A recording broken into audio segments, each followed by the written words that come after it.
12 o'clock on your Wednesday afternoon now. Welcome in. It is the halftime show. Tyler Head, the late arriving Terry Ford. As always, as we navigate you through the middle of your week, and it's exciting. First day of spring practice in the books. I imagine they're probably done actually practicing right now. They started at 9:43 this morning, which according to Wes and Chris, they were very punctual. And now we get rolling on the first on-field action of 2025 as we start to kind of piece together what this team's going to be. Well, look, we're not going to learn everything over the course of the next month. There's going to be a lot of questions that persist through the summer and even into the start of the season as in terms of what they're going to be, how good they're going to be. And this could be one of those things, especially when you're talking about replacing as much production as they're losing from last year. I'm going to be willing to bet what this team is at the end of the season is going to be leaps and bounds different than what it was at the beginning of the season. And that's kind of a signature for Beamer coach teams in general. We know November Beamer's the thing, right? Like once you get into that last month of the season, you know, these teams under Beamer in his past 4 years have seemingly turned it on into a different gear in one way or the other. And that was certainly the case last year with that winning streak and picking up big victories over the course of that month, obviously leading to the 9-1 campaign. And that's where you put your faith in Beamer and the coaching staff that, you know, they're obviously going to have a team that's good and competitive early on in the year, but one that's going to continue to get better because everybody's going to continue to do that. Every team, especially in the SEC, evolves. And the teams that are really good at the beginning of the year can end up being really, really good by the end of the season. You certainly hope that, South Carolina is one of those, and that'll get started with spring practice today. And, I don't say take everything with a grain of salt necessarily, but take everything from a 10,000-foot view. I guess that you read coming out of spring practice that, hey, so-and-so was repping with the ones at offensive line or defensive line. Well, it doesn't mean they're going to be the starter, right? Just means for that day, or at least because they've been on campus for a couple years, they're getting the nod. But it's going to be a lot of things to figure out over the course of the month, and I doubt we have any semblance of a depth chart necessarily coming away from, a month of spring practice. There's going to be things to figure out even more so we can get into fall camp. And Beamer's preached competition. He's been doing that his entire time here, is not shy about it. And outside of quarterback, which, to be honest with you, I was even surprised that he didn't say that, well, quarterback's an open competition too. No, he said, yeah, Lenore Sellers is our quarterback, which we all know that, but coaches can spin anything into be competitive. And I wouldn't have been shocked if the other day when talking to the media, he said, hey, it's not 100% his job. It's wide open too. But we know that's not the case. And again, he did kind of reiterate that point the other day, but everything else got to figure out. Everything else you got to establish who your starting five on the offensive line are. And in terms of the most important position battles, that's probably going to be number one in a lot of people's minds. Because again, offensive line has been a persistent issue with this team the last handful of years. You wonder a lot of what could have been if the offensive line was better the entirety of last year. And yes, Sellers figured it out, and Sellers got better as the season went on at avoiding tackles and getting out of sacks and all that kind of stuff. But, when he was still getting his feet underneath him at the beginning of the season, he was getting sacked left and right. And if he had better protection, a lot of more time to throw, who knows what kind of season Carolina could have had? Who knows if they could have won 10, 11 games or something along those lines? Again, you can't go back and change history, but that's an area that the past couple of years has been a consistent point of struggle. And to a degree, I guess I wouldn't want them to figure it out offensive line within like a week or just a couple weeks through spring practice. Like, I want this to be an ongoing competition. I want this to be something that you are super duper sure of in terms of your starting five before the season actually gets here. Again, you feel pretty safe in saying that Josiah Thompson is going to be your left tackle. And yes, he struggled quite a bit last year. But he was a true freshman. and we point to a Caden Proctor at Alabama as the hopeful model for what Josiah Thompson's progression as the left tackle is going to be, where he takes a significant step forward when he gets into that second year. But everywhere else, we'll have to know you're replacing the entirety of the interior of our offensive line. And then I'm not going to sit here and say I have the utmost confidence that Casey Henry's going to be a right tackle. Now, could he take steps forward in his second full year as a starter? Sure. Because, again, he's been on campus for a long time, but he has been pretty banged up. I think we're all collectively disappointed that he didn't end up being better over the course of the entire season than he was. So, again, these things are going to be vetted and figured out over the course of time.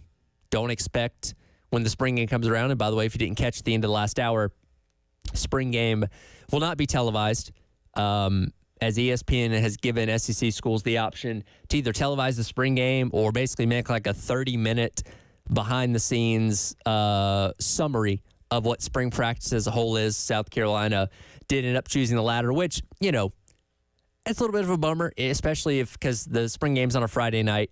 If you're somebody that usually comes in from out of town to catch it on a Saturday, that probably puts you a little bit of a bind in not being able to watch it, but you can listen to it here on 107.5 The Game. It's tough. But, you know, at the end of the day, I guess we should all be thankful that South Carolina is, is still having a spring game compared to some of these other teams and programs around the country, at least for now. Again, could things change going forward? Certainly. I did appreciate the fact that Beamer did note what it means to fans the other day in terms of why they're still having it. And I hope that's a mindset that he and everybody here at South Carolina continues to have in the years going forward, because that seems to be kind of lost from some of these other programs that have decided to tax their spring game or modify it into something that's not reminiscent of a football game at all. So at least for 2025, you're still going to be able to have that here with with South Carolina. So that's coming up in a month, and media is going to have the opportunity to poke their head in and out periodically for practice. Again, Jack and Wes and Chris all got out there for 20 minutes this morning. So from the start at 9:43 till roughly 10 o'clock, they got to observe what was happening out there. A lot of stretching, obviously a lot of special teams drills. So I don't know how many answers we're going to get in terms of who's progressing where at the areas that, again, you have a lot of concern across your offense and defense.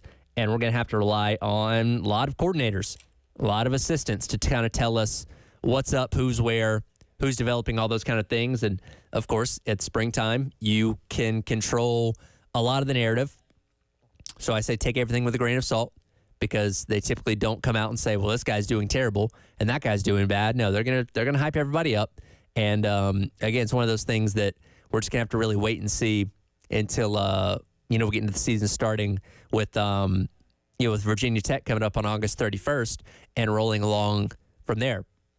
And I have to tell you, we know you got a tough schedule. You once again have one of the tough schedules in the entire country. The opening game against VT isn't as hard as it could be.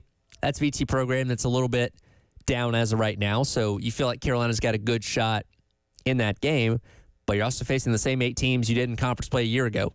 You're facing Clemson as you do each and every year. So 9 of your 12 opponents in the regular season, all the exact same. All kind of know what to expect. And, the usual suspects of Alabama and Ole Miss and teams like that are going to be a tough task, a tall order to be able to handle. And, again, those teams are going to change a lot in the offseason as well. So we'll see what they look like by the time the season rolls around, as they're going through their respective spring practices as well. And we'll certainly keep an eye on what's going on with them and see if we can figure out what exactly they're going to look like, once the season gets here and South Carolina takes on them once again in the tough month of October. That's going to be a very difficult portion right there in the middle part of the schedule. But, again, exciting. Spring practice getting rolling today. Yesterday we had pro day.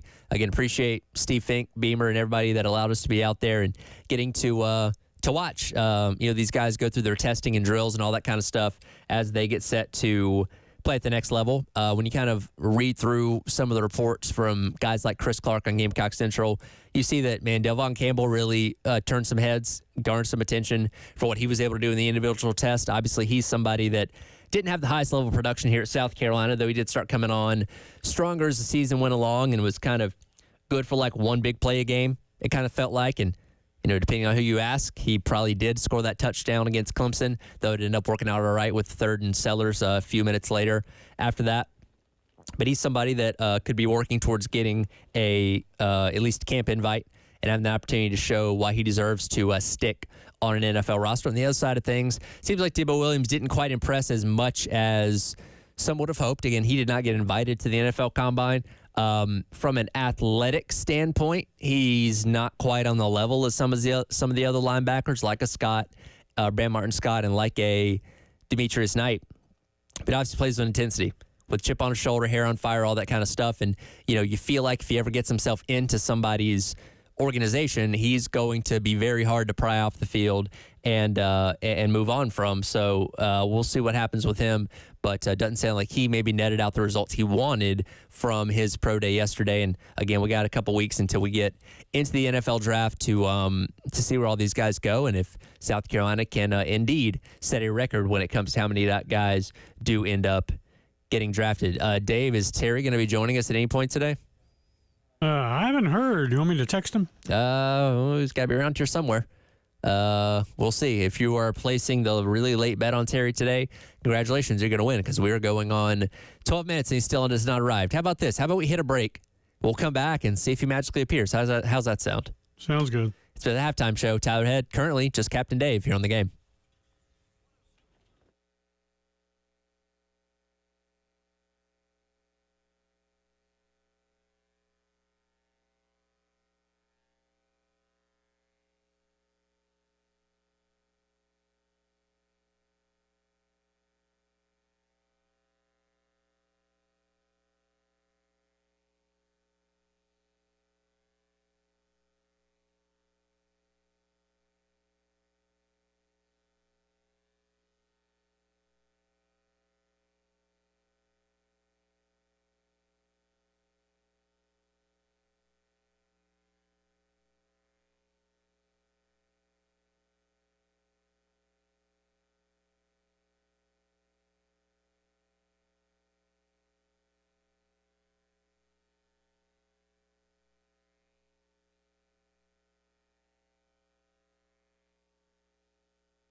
All right, welcome back in. Halftime show.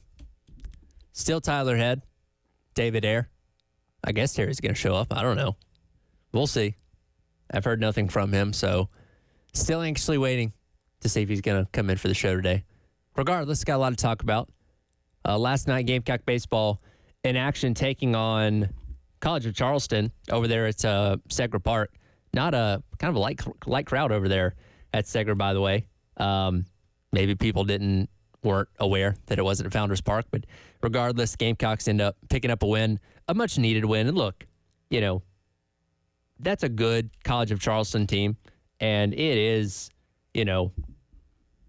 not the same as winning an SEC series, but getting yourself kind of back on track a little bit, coming off of a tough and frustrating weekend for South Carolina where you dropped what should have been a Game 3 win and a series win over Oklahoma when you had a 2-run lead in the top of the ninth and your defense ended up failing you.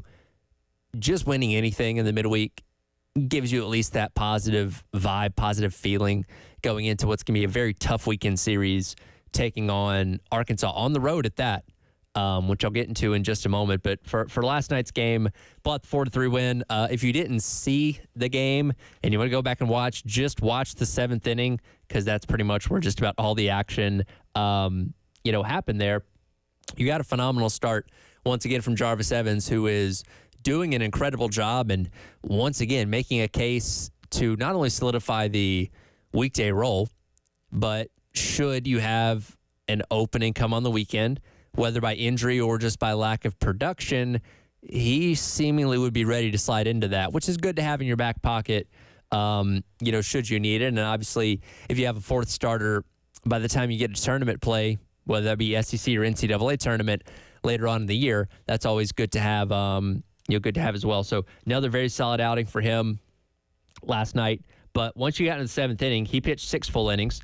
You bring in Russell, who gave up a couple hits. One of those, I don't think it was registered as an error, but Ethan Petrie was really far off the bag, and there was just not good communication between who's covering first and all that kind of stuff, which allowed a runner to get on.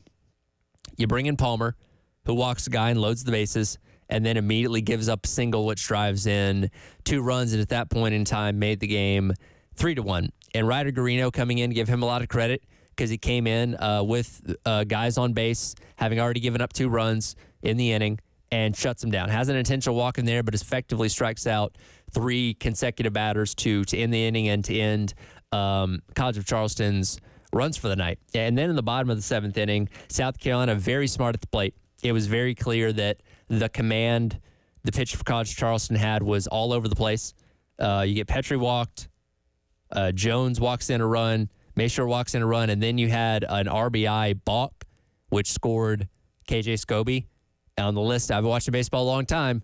Not something you see very often. I know Coach Maneri did reference that when he was at LSU, I think he said it happened against Oregon State in the postseason, which I do kind of remember, at least seeing the highlights of that if I wasn't watching the game live. So those kind of things do happen, but kind of rare. And again, it wasn't the prettiest game overall. Carolina was putting charges into the ball. They were hitting right 2 guys. They only struck out 5 times for all the at-bats they had. They were hitting balls right 2 guys, whether it be on the ground or lining out into the outfield and stuff. So a win's a win, and you'll take that. And obviously, again, a big series against Arkansas this upcoming weekend. Day, let's take cut number 10. This is Coach Maneri yesterday talking about how important it was to get a win ahead of the Arkansas series. Yeah, I mean, I'm no dummy, okay? Well, I guess that's up for debate, actually. But, you like to win these close ones in the middle of the week because, the weekend is going to be an unbelievable challenge. You're playing one of the top teams in the country, and, listen, our kids I thought they played great the whole weekend against Oklahoma. They really did. We deserved better. we're, it's nobody's fault but our own. I mean, we just didn't do what it took to win on Sunday. But I actually thought we outplayed Oklahoma all weekend. We out-hit them every game. Our ERA was lower. We made less errors. I mean, I thought we played really good baseball the whole weekend. When I look at it and say we went 1-2, I'm like, how the heck did that happen? But, when you get to a one-run game, at the end, you got to throw the ball over the plate. We didn't in the 7th inning, and they were able to tie the game, and then we didn't make the plays in the 9th inning when we had a chance to put it away. So we have nobody to blame but ourselves. But I really felt we played well all weekend, and so the confidence of the team is good. It's just, you just got to be able to put behind you those negative things that happen, the adversity that happens, because there's no do-overs. You just have to learn to put it behind you, learn from it, and then get after it. We didn't play exceptionally great tonight. Jarvis did, and we got a couple of hits, but the kids' command obviously was a big factor in the outcome of tonight's game. Finding ways to win when you're not playing your best, I think, is going to be a key thing this season. Being able to not stumble your way to wins, but find ways to win, especially in as tough of an environment as the SEC is going to be, I think it's going to go a long way, for this season. And I've talked about it a lot. This 8-game stretch that you're going on here, really, you can make it an 11-game stretch when you go back to, opening up with Oklahoma in the SEC slate this past weekend. But these next games in particular, especially considering the fact that you're 1-2 in conference right now. Charleston last night, check. Road trip to Arkansas, not going to be easy. I'll get into that in a second. North Carolina in the midweek, and then the defending national champions coming to town in Tennessee the week after that. You got to find a way to probably be somewhere around 500 through these next now 7 games after winning one last night to feel like you're still in a pretty good spot. Because if you're like 2-6, if say, maybe you take one game against Arkansas and get swept by Tennessee next weekend and lose your midweek against North Carolina, you're in a hole. Now, again, the Charleston game and the North Carolina game don't count towards your league standings, but that does affect your resume. Charleston's a good team out of the CAA.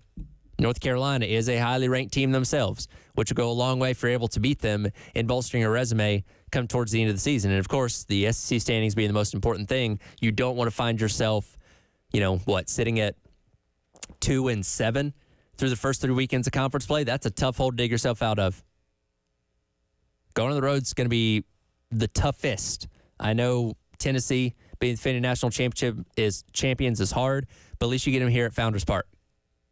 Going on the road to Arkansas, daunting task. Arkansas, always a good program. One that only averages about 6 losses at home per year. So you're obviously fighting a very uphill battle in terms of that. And here's the thing, too. They played a road game, Carolina did, technically at Doug Kingsmore Stadium to open up the Clemson series before playing the game at Floor Field and then, coming back here to Founders Park. But playing your in-state rival, there was still a good amount of Gamecock fans in the stands there. Obviously, the majority Clemson, but it wasn't the true most hostile road environment, I feel like, compared to what you're going to see in the SEC, where you're several states and several hours away, where you don't have the opportunity for your own fans to show up in as large of a crowd. So you're going into the, Hog's Pen of Fayetteville, Arkansas, against a rowdy fan base. The weather's supposed to be very nice this weekend, so I imagine you're going to have a lot of people coming out interested and excited for that. And having to deal with what, again, is a very, very good program. And if you can find a way to win 2 out of 3 this weekend and take the series on the road, that's something you can really hang your hat on. And again, as Maneri said, it's not like they're getting blown out by these great teams they're playing. You were in the game against Clemson, all 3 of them, into the very late innings of that game. And then you had, obviously, won one against Oklahoma, had the third one in your grasp and let it slip away. So you're there. You're close. You just got to improve on a couple things to get yourself in position to finally start winning these series against the better teams that you're facing. And we certainly hope that's the case against Arkansas this upcoming weekend. We will hear from Coach Ranieri, by the way, coming up tonight at 6 o'clock on Carolina Calls. He'll preview that weekend series and look back at what's happened over these past couple days with Oklahoma and College of Charleston last night. It's halftime show. Tyler and Terry. More coming up next. If you just woke up at 12:30 here on the game.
seconds left, and here we go. This is where dreams are made. He goes for it all. Simpson, home run play, the deflection. Oh! A layup! 0.7 seconds left. Alabama State in front. Felt so bad for St. Francis last night. We're off to a great start, though. That was such a great game.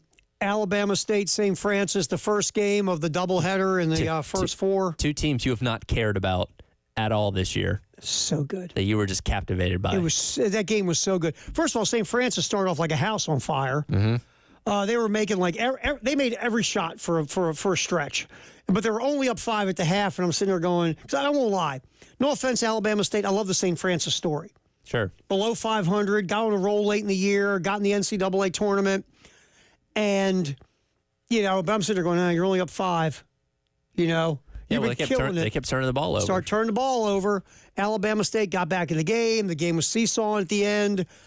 St. Francis, and again, the kid from Alabama State misses the 1-and-1, and St. Francis gets a rebound, and then decides to trip themselves down the field with the ball, and it goes out of bounds. Yeah, they never had secure possession of that. You could see that coming from a mile away, and then just, why not? Hail Mary. See what happens. And it really looked like a Hail Mary play in the end zone because you have the bodies that jump up, and the ball kind of trickles out the back, and dude gets the layup, and then you have 0.7 seconds left, and the game's over. Coach from Alabama State said, we practice that all the time. He goes, does it ever work in practice? Not really. No. But you know what? Not really. That's the magic of March. The one time it worked, it got you in the proper field of 64. And like you said, it bounced off of 3 or 4 different people. Yep. And then, lands in the hands of one of your players and looks up, oh, wow, I have a layup.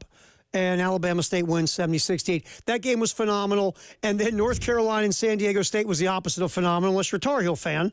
And then you loved every second of it. Like our market manager walks into my office this morning smiling from ear to ear. I didn't ask her about anything North Carolina related when I saw her this morning, but I imagine she was feeling pretty good. She was quite happy. And she said to me, so we didn't belong in the tournament. I guess we showed everybody. And, again, I didn't have the heart. Did you, though? And, see, she was in such a good mood.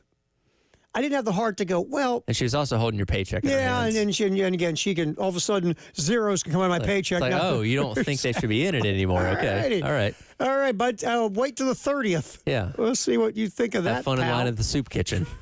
Ramen noodles. So I didn't want to look at her and go, well, two things can be true. A, your team tore it up last night and skull kicked San Diego State. And the Tar Heels played fantastic. But that's separate from did you belong in the tournament? I don't think both things connect together because your resume to get in the tournament is your body of work through the entire year. Yes. And what you do in the tournament is what you do on a game-to-game basis. Right. So you can, look, we've seen VCU and UCLA run to the Final Four from the first 4. And I gave you the fun stat. In 13 tournaments with this first 4, 12 of those teams not only who won their first 4 game went on to win another game in the round of 64. Yep.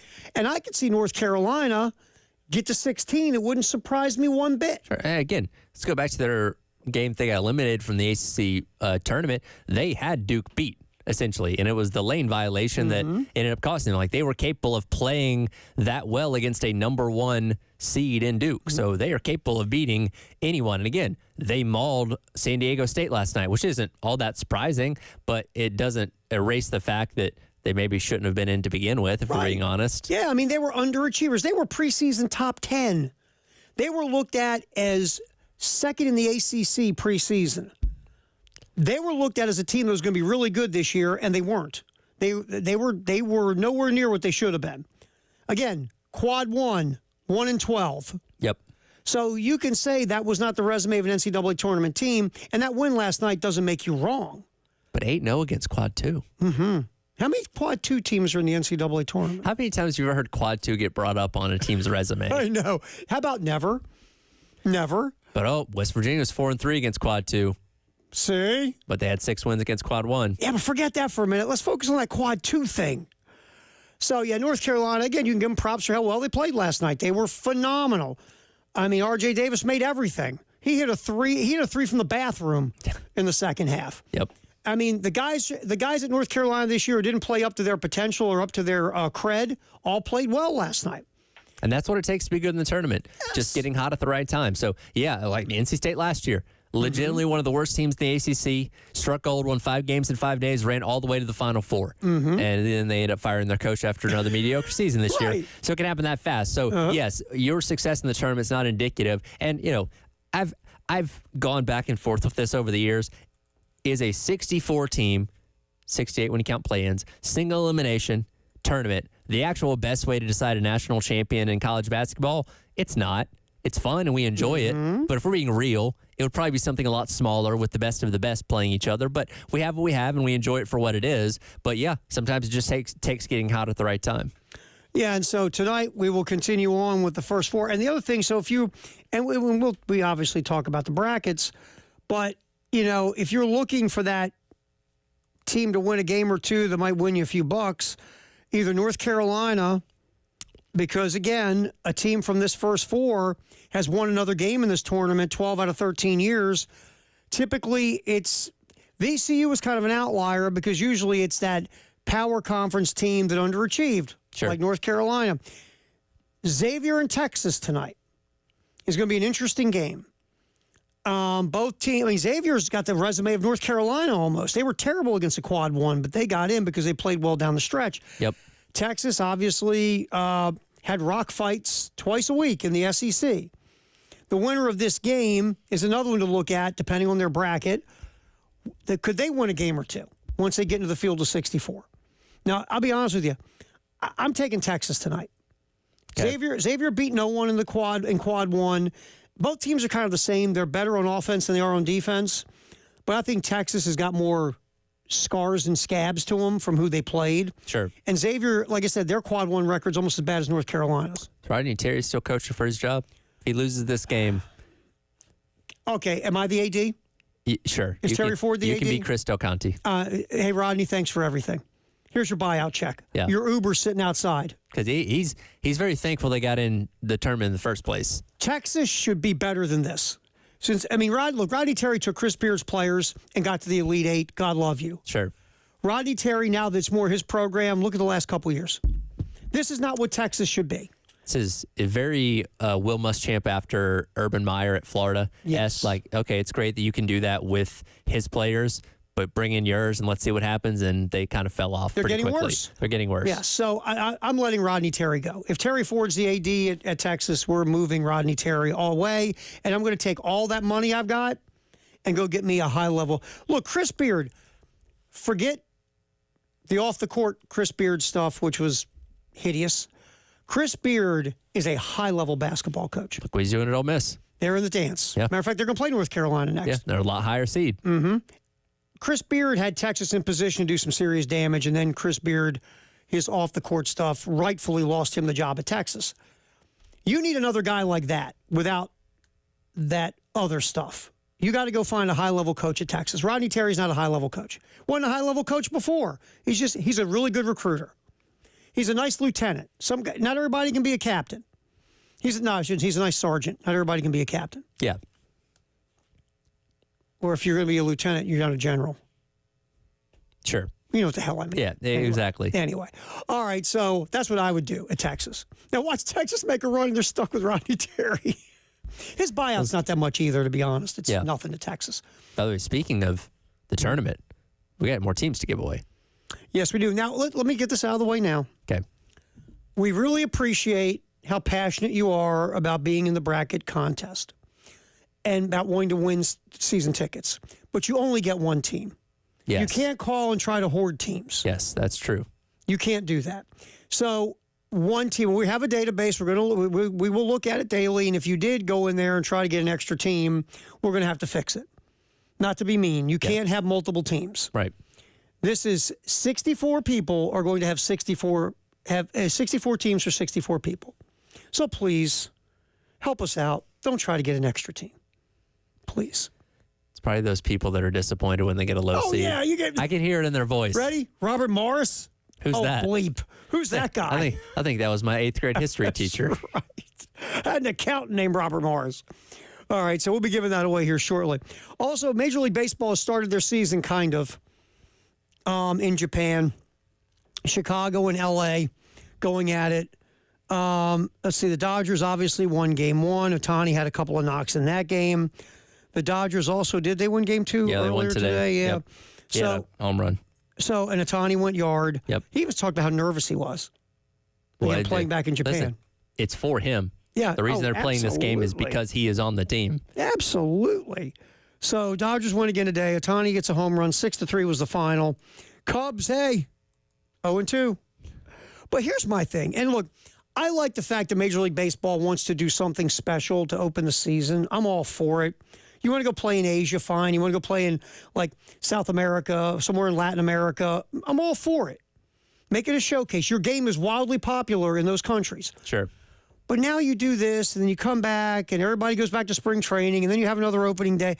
It gets clunky, and it gets lost. Yeah, it doesn't flow very well. Plus, it's at 6 a.m., and I get it. You're trying to play, in time more appropriate for what's over there at Tokyo, but it's not something that it garners as much hype. Because, again, how many people are awake watching this? Or if you are watching it, you're getting ready for work, and you're not going to see the entire game. Like, it's not what they're intending it to be, with this grand celebration to open up the season and all that kind of stuff. And then again, still got another week and a half till everybody else starts playing. I love baseball, but baseball can take a good idea and screw it up like nobody's business. Yeah, they're pretty good at that. Yeah. So just, again, I like the idea in theory. Let's just do a little workshop on this idea to where it makes it more of an event. Yep. Instead of being buried the way it is. All right. Firehouse Up text the hours next, 803-404-6100. It's a halftime show. David Dare, Tyler Head, Terry Ford till 3 on the game.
Time to get our Firehouse Up text of the hour here on the halftime show.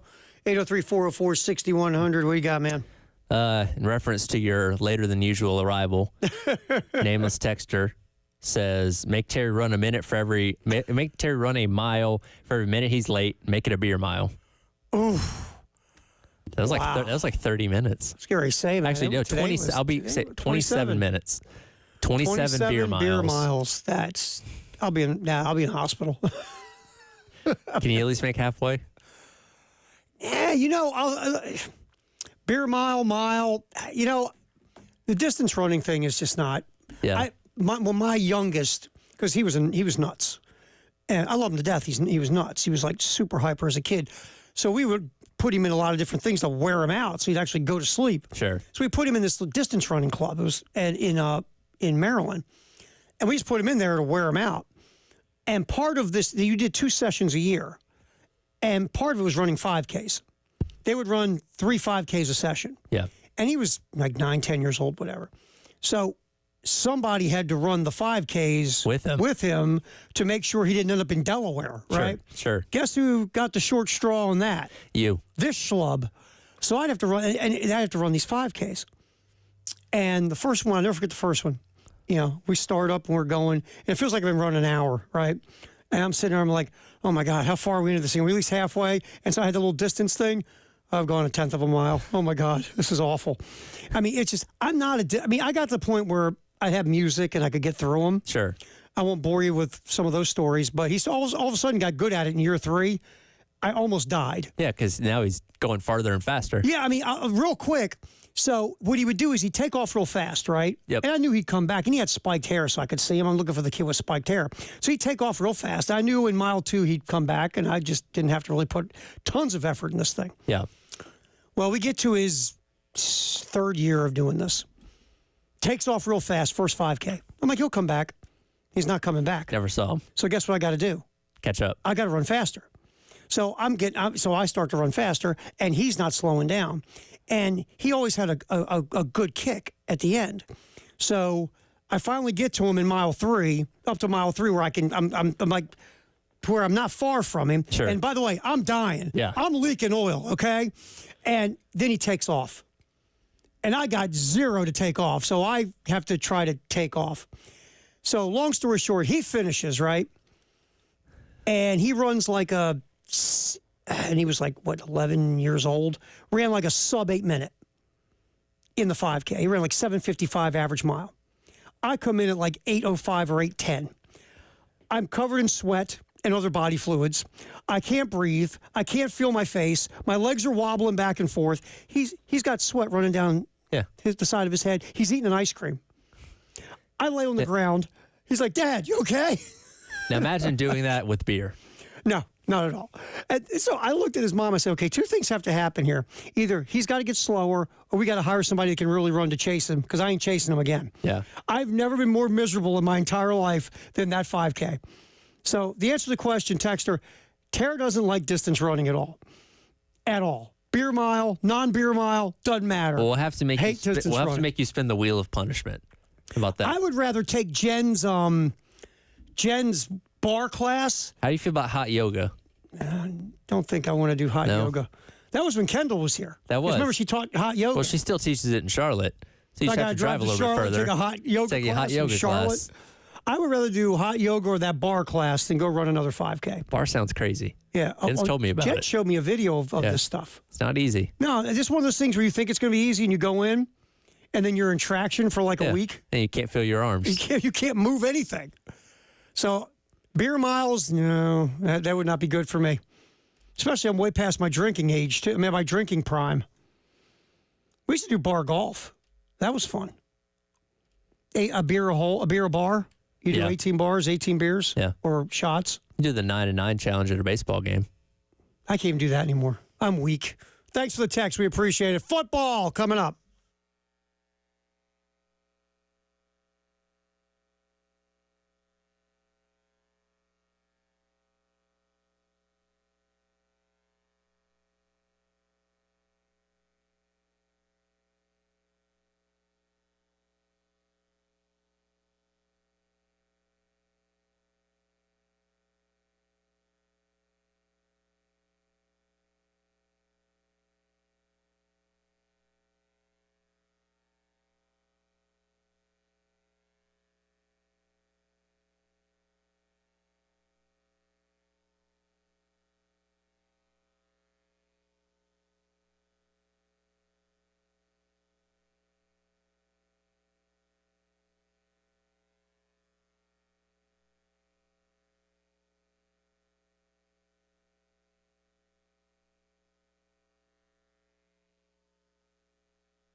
Halftime show.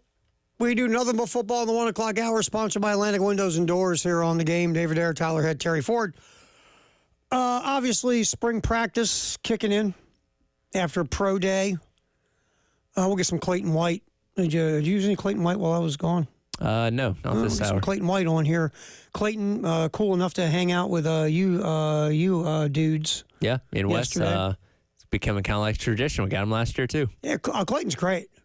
Clayton's fantastic. We get him at the golf tournament. We get him now we get him a pro day. He was on pro day with us 3 years ago too. I think he's a little less stressed this year. You think? Yeah. You think? Last year we were like, hey man, Clayton things didn't go too good in 2023. A little bit better this year. You see that cool haircut. Clayton's, spending some, you got a little dough to spend, getting that nice haircut. He was even talking about his haircut. Because remember, we had the video, we were setting up the video yesterday, and Clayton's like, what, you guys got video now? Man, you guys are getting fancy or whatever he said. And we were like, he said, I got my haircut. Had to look good. Hey, well, I'm sure Clayton can go to higher end stylist. You tell me he doesn't use the same barber as we do? Probably not. No, he's probably got a guy. Yeah, he's got a guy who shows up at the house. He's got the guy that pulls up and shows up at the house. The guy that has the briefcase, right? Yes. The briefcase full of tools. Yep, and he comes in, takes care of it, has a whole process, lays them out. Probably got the hot towel, too. Oh, hot towel. He does the eyebrow trimming. He says this, Clayton, when we get your neck done? Need your neck done? Yeah.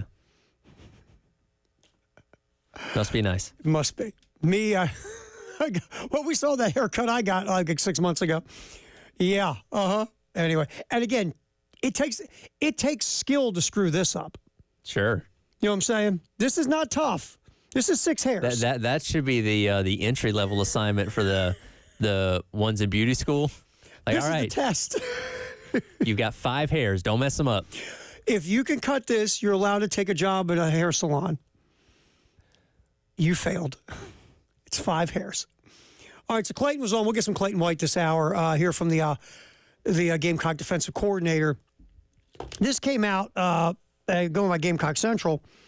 Vakari Swain fighting for one of the starting corner gigs. Yep. Not participating the first day of spring practice due to an academic issue. And again, it's spring. Long way to go here. Academic issues can get fixed. But right now, Vakari Swain not practicing because of an academic issue. Yeah, and when, again, every spot is an open competition, and you're trying to figure out who that other corner is, because we kind of assume Judge Collier is going to be one of them. Yep. We think Cisse is maybe going to be that slot corner spot. So your traditional regular corner on the other side, who's that going to be? And you bring in a guy like Miles Norwood, who has a lot of experience coming in, but a guy like Vakari Swain was expected to be right in that mix. Same with Jalewis Solomon, and now you're missing some valuable reps by not being out there. And that's really what it is, because you should be able to get your academic issue fixed, and Swain's still with the team, but you're losing reps, and you're falling behind in a competition where you have a legit shot. Look, we saw some moments from Vakari Swain last year where you went, wow, this guy might be good in a couple of years. He also obviously has to improve and get better at certain things. But a guy like Swain with the athleticism and the quickness, and what I loved about Swain last year is he had no problem lining up right the line of scrimmage and getting in a receiver's grill. Yeah. And getting hands on a receiver or bumping or playing some bump and run.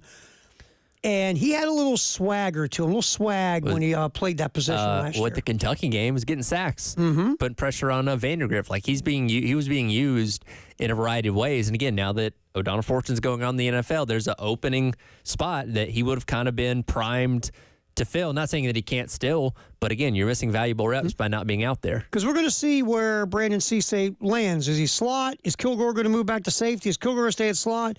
Is Cisse now going to go to boundary corner? But whatever's going on here, there's an opportunity. Yeah. And Swain temporarily puts himself behind in that opportunity by not getting the reps. But that's the first thing that popped up today, that there's no Vakari Swain temporarily. As we move into spring practice for South Carolina, obviously we have the spring game. That will come up April 18th, 6:30 pregame, 7:30 kick. And by the way, the only place that you can experience the spring game besides being there, because not going to be on TV. No, it's not. And, I know a lot of people are thinking, here we go. And I'm not saying that's not true because, again, a lot of people are not playing spring games, which, again, I think is, if you have a fan base that cares about the spring game and you're not playing it, it might be nice. Shame on you. See how I did that? Yeah. I have a lot of other things I'd like to say right there, but shame on you. And Shane's playing the spring game, and we played the cut on the station for a couple days of Shane saying he wants to keep playing spring games. And he said, look, there are fans who can't come to games during the season for whatever their reason, work, affordability, whatever it is. They can't come. This is their one chance to come see the team at Williams-Brice. And he thinks that matters and is important. And then it's free, by the way. So I like that. Now, the flip side is if you're going to control other metrics of engagement to this thing, and number one is TV. Yep. It's almost like saying, look, we're going to have a spring game, but. And Beamer, said the other day, like, look, we know tampering happens, and the spring game's not, the only avenue people have to take a look at our team. But by not putting it on TV, you are preventing one less opportunity for whoever from what other team to look at your team out. Unless they're in the stadium buying a ticket, then they're not going to be able to see it. Right. They just can't sit down in front of their TV and have SEC Plus or whatever and watch your spring game. Exactly. So if they want to view your spring game, they're going to have to put some work in. Yeah. And so you could have like both things, right? You can say, look, we do want to limit access for outsiders, but we do want to have a spring game for the fans to come put your butt in the seat and be part of the atmosphere. It's great for recruiting. And the recruiting isn't having somebody watch it on TV. The recruiting is having them in the stadium, right? Right. Well, and then the option they chose as opposed to having it on TV, there's, these all-access behind-the-scenes looks that the SEC Network and ESPN are going to do for the teams that choose not to have their game televised. And you know what you can do with that? You can control what's seen. Yes. You can control what makes it a TV. Yes. So there's no worry at all about, they might see this, they might see that. You're going to know everything that's going to be seen over the course of that little documentary, whatever you call it. Because, look, coaches want to control everything. It's just their nature. They're control freaks. And so, Shane, again, look, we're going to have a spring game. We want you to come out and see it. We value the fans. But we're not just going to put it on TV for you. Yeah. We are going to control that part of the narrative. You just can't sit down and watch it on TV. You want to come, we'd love to have you. It's free. But hey, if you want to scout our team for poaching, you have to actually come to Columbia, South Carolina, and put your butt in a seat at Williams-Brice. Pretty much. But it is interesting, and look, there is going to be renovations going on next year, so we'll see what happens with the spring game. And you brought that up multiple times here. That's if you want to stop having a spring game, there's your natural jumping off point. Yeah, I'm not saying they're going to, but if you wanted to say, hey, stadium construction, we're not going to have one in 26, and by 27 there may not be any spring games left, to where you're like, okay, well, we're not going to have one either. There's your path. Not saying they're going to do that, but it's there. Mm-hmm. Yeah, and I hope Shane doesn't do it. I hope Shane continues down the road of, look, we're going to have a spring game because of the fans, because it's a great experience, and it helps us recruiting. Look, Shane is all about recruiting. Whenever you talk to Shane, at some point, it's like, and that's good for recruiting. Yeah. And that's good for recruiting. And so it's always recruiting. You're always recruiting in the SEC. ABC, always be recruiting. And so that spring game, in Shane's mind, is a valuable tool for recruiting. And it's great for the fans. But if you want to limit the access of those miscreant outsiders who want to flip your game on and watch your players for scouting purposes, no, you can't watch it on TV. But you can listen to it here. That's right. That doesn't really hurt you. It doesn't. You can't, from the descriptions from, Chris Miller and then Wes and Chris, you can only learn so much. Right. Exactly. So radio's still okay. So you can hear it here with us. 6:30 pregame, 7:30 kickoff, or really not kickoff, 7:30 start for the spring game on April 18th, Friday this year. All right, so South Carolina Pro Day, interesting. A lot of stuff going on there from Pro Day. And looking back on it real fast, there's a bunch of results from the Pro Day. Some guys didn't run. Nick Emanwari didn't run, which he shouldn't have. Demetrius Knight didn't run. He shouldn't have. Rocket Sanders didn't run. He shouldn't have. They did that at the Combine. Josh Simon didn't run. He did at the Combine. I think Torricelli Simpkins ran at the Combine too. So a bunch of guys who didn't run, most of them didn't. They ran at the Combine already. Mm-hmm. Now look at some of the guys who did run. Delvion Campbell went 4.43 in the 40, which is good for a guy that size. Gage Larvadane went 4.45. I thought maybe he might be a tick faster, but still 4.45. That's a good 40 time. Juju McDowell, when we look at this, went 4.51. Well, remember the unofficial for Juju was under 4.3? The official's 4.51. Yep. Which, yeah, that makes more sense. And let's see who else that we were talking about yesterday on this. Oh, Donald Fortune went 4.56. Now that's a little slow for a corner. So that's going to be a thing that will nick him and knock him into the third day. Mm-hmm. But his coverage skills, he was good last year. His coverage grades were good. If you watched him, he did a nice job in coverage. I think he's going to get drafted on the third day, but running a 4.56 doesn't help you. Doesn't help. Doesn't help you. But very interesting what went on yesterday. Bench pressing. How many times you bench pressed 225 last time you did a pro day? Not a lot. Hey, somebody pull that bar off of Terry's chest, please. Torricelli Simpkins popped 27 reps at 225. DeAndre Jules 25 reps at 225. But you want to hear some others? You ready? The second most, Kamar Bell, 31 reps at 225. And again, Kamar Bell's 316 pounds. You know who did the most reps? 225? Our boy, Debo. Yeah. 32 reps of 225. And by the way, Debo Williams weighs 225 pounds. So Debo benched himself 32 times. Now, some of his more on the field stuff wasn't quite up to what he was probably hoping for. Mm-hmm. So I don't know how much he helped himself yesterday, but dude's strong. 32 reps at 225. I'm just picturing myself in the gym and we're watching some dude pop 32 reps at 225, just like at your local gym. That's when you leave. Just get the hell out. Like, what am I doing here? I'm lifting Nerf weights, and this guy just punched 225 32 times. But yeah, Debo, some of those positional drills, and look, again, I totally jumped in the Debo Williams camp at SEC Media Days last year when we had him when he sat down with us. The dude's intense. He's a winner. I mean, he is no joke. He almost tackled you. Oh, I'm telling you, he was going to Terry Tate offensive linebacker somebody in media row. And I was ready to go play football. I was like, man, Debo, let's go hit somebody.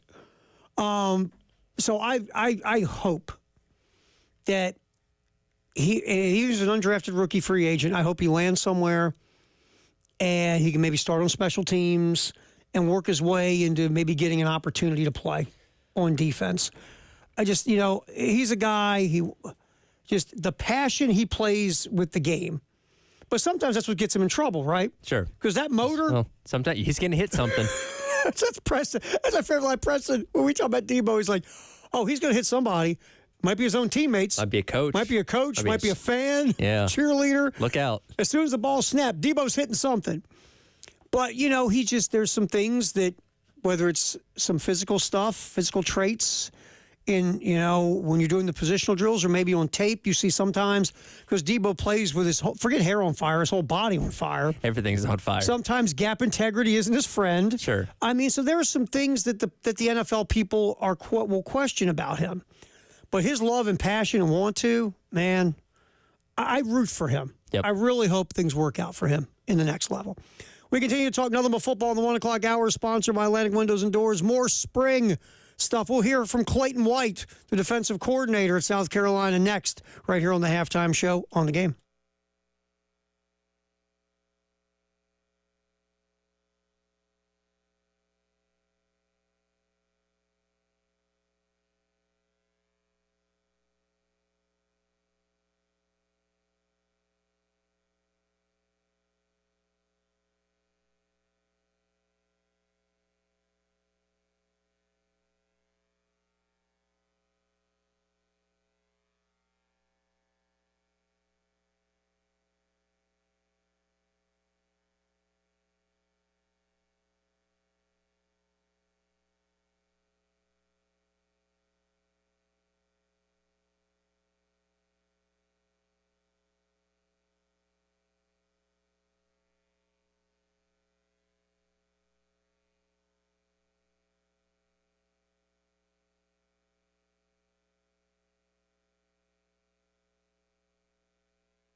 We are talking nothing but football in the 1 o'clock hour, sponsored by Atlantic Windows and Doors here on the game. David Ayer, making sure we stay on the air. Tyler Head, Terry Ford here on the game. All right, Clayton White sitting down with Tyler and Wes and Chris yesterday at Pro Day. Talking about a bunch of different stuff. Let's start with this, Dave. Cut 3, the defensive goals for the spring. Again, coming off a very good year defensively at South Carolina. Here's Clayton's goals for the defense when it comes to spring ball. Yes, one, I can't believe it's year 5.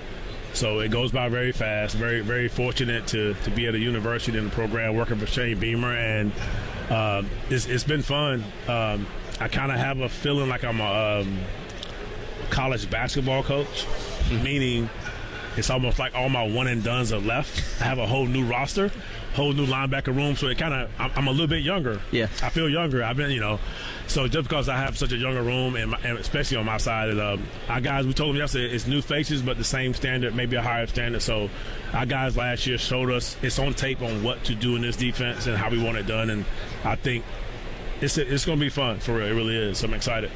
It's true. It's on tape, right? That's right. It's on tape. Here's how we play defense. Here's what we do. Here's what the linebackers did last year. Go be that. Mm-hmm. Do that. Exactly.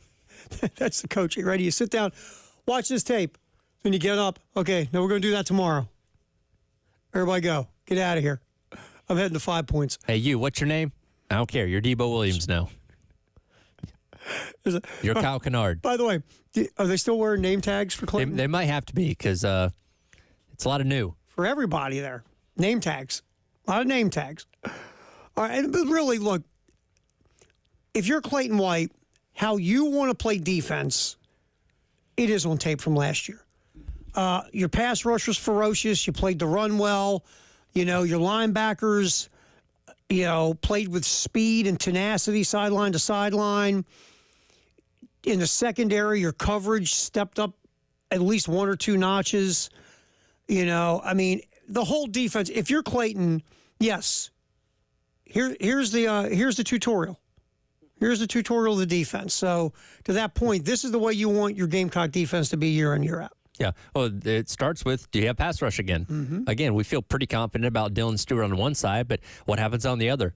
Is JT Gear going to step up? Is Desmond Umeozulu finally going to mold into something? Brian Thomas, Jaylen Brown coming in out of the transfer portal. Do you have that threat on the other side that's going to allow Dylan Stewart to either wreak havoc or command so much attention the guys on the other side are going to be able to eat? Because, again, we talk about how good the rest of your defense was. That was helped out by having a pass rush that wasn't allowing quarterbacks to sit in the pocket for 20 minutes and having all day to throw. Because the year before, that's what you had. Exactly, and it's really hard to cover receivers when they're zigzagging going around for 30 seconds at a time, it feels like, because nobody's getting after the quarterback. No, and to the credit of Shane and Clayton and the staff, at the end of the year, they went, we got to go get some pass rushers. And they did. And it worked. And they did. And it worked perfect. And again, Kyle Kennard was not a guy that set the world on fire at Georgia Tech. He had solid numbers. A lot of those came in like one game against Wake Forest, but he had ability, and they took him to a different level. Yep. And then you had this freak of a freshman on the other side that ate too, and it ended up being perfect. So again, can you have that guy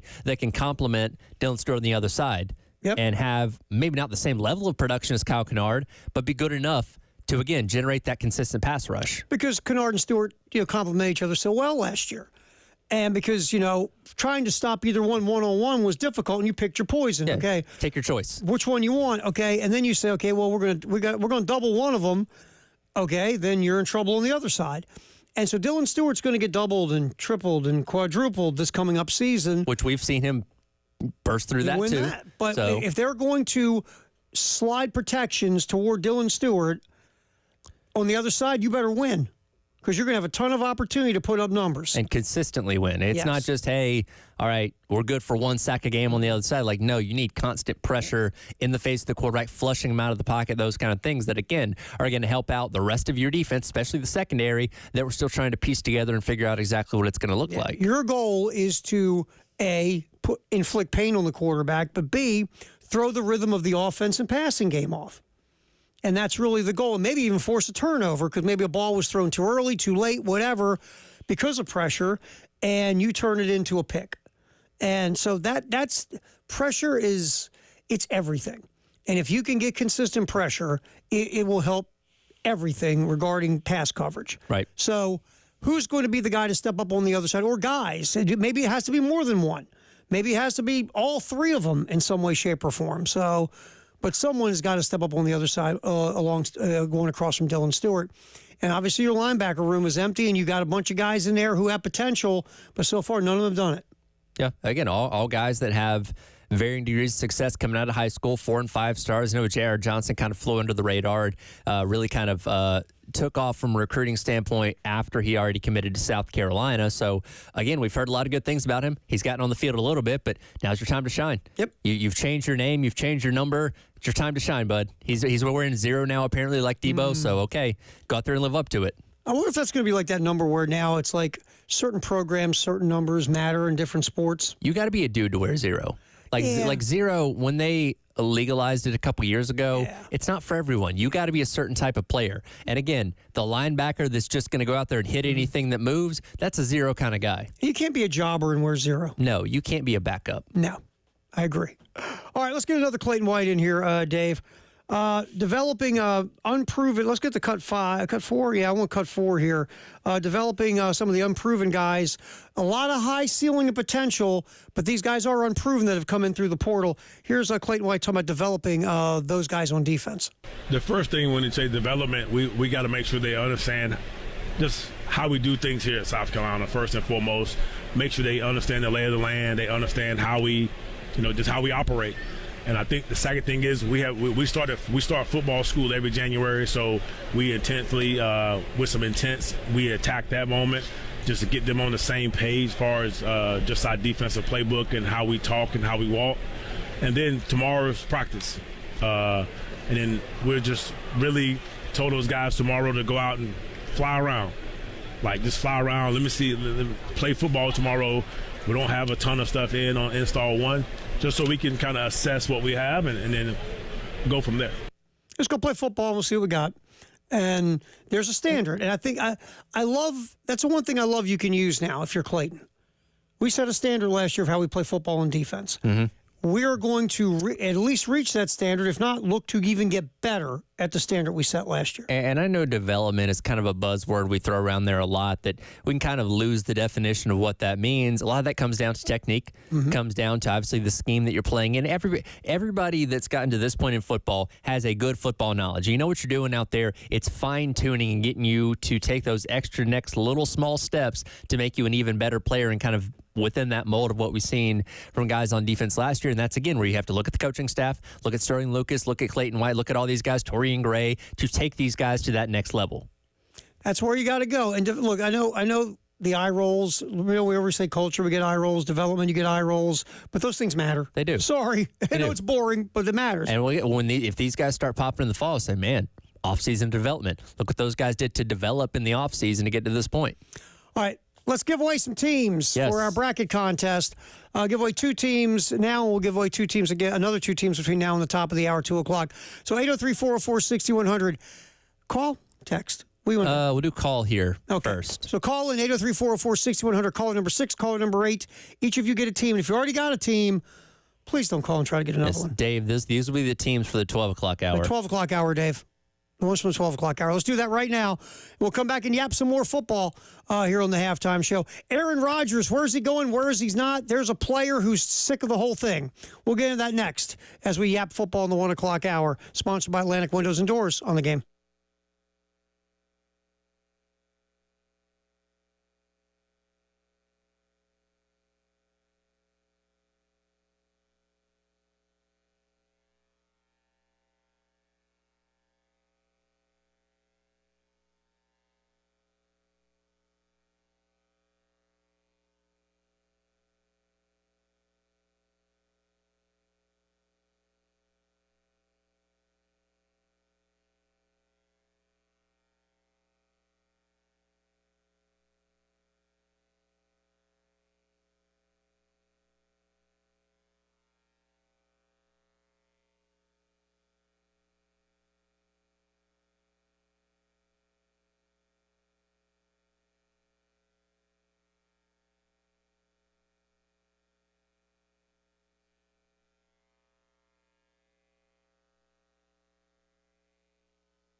Halftime show, yipping just football, and more football in the 1 o'clock hour, sponsored by Atlantic Windows and Doors on the game.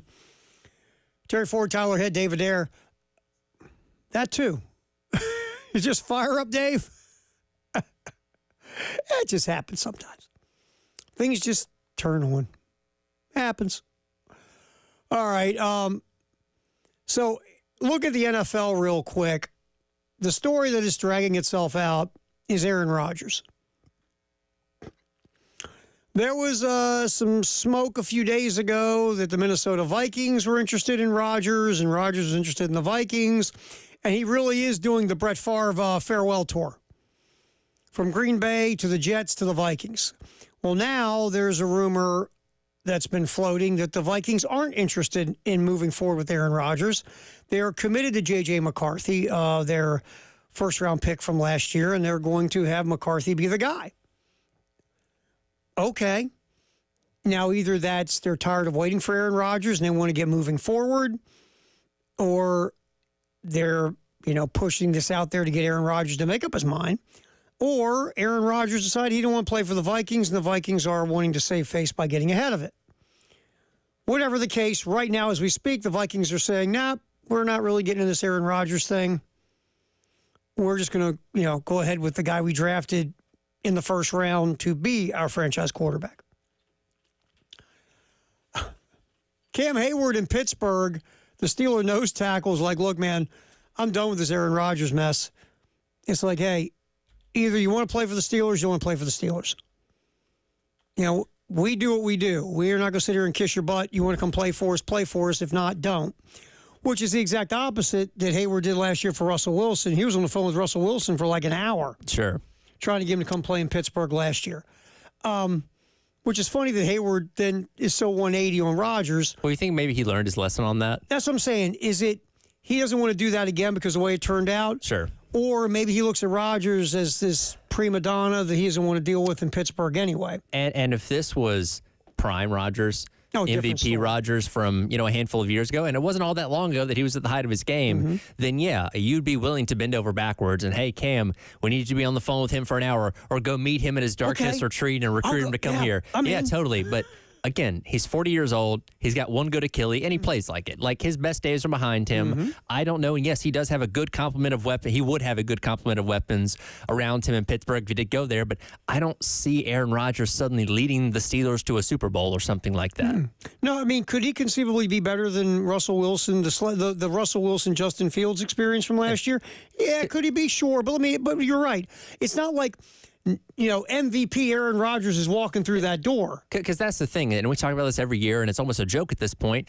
Mike Tomlin has never had a losing season. He's always good enough to be above 500 and get you at least to the playoffs more often than not. They need somebody that can take them from getting in the playoffs to making a deep run for the first time in almost a decade. I don't think Aaron Rodgers is that guy. I don't either. I mean, like I said, when you're looking at, you brought Mason Rudolph back. Okay.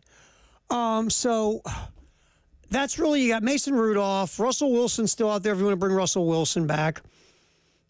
But you don't have a whole lot of options at this point. And so Aaron Rodgers became one of your options. But think about this for a minute.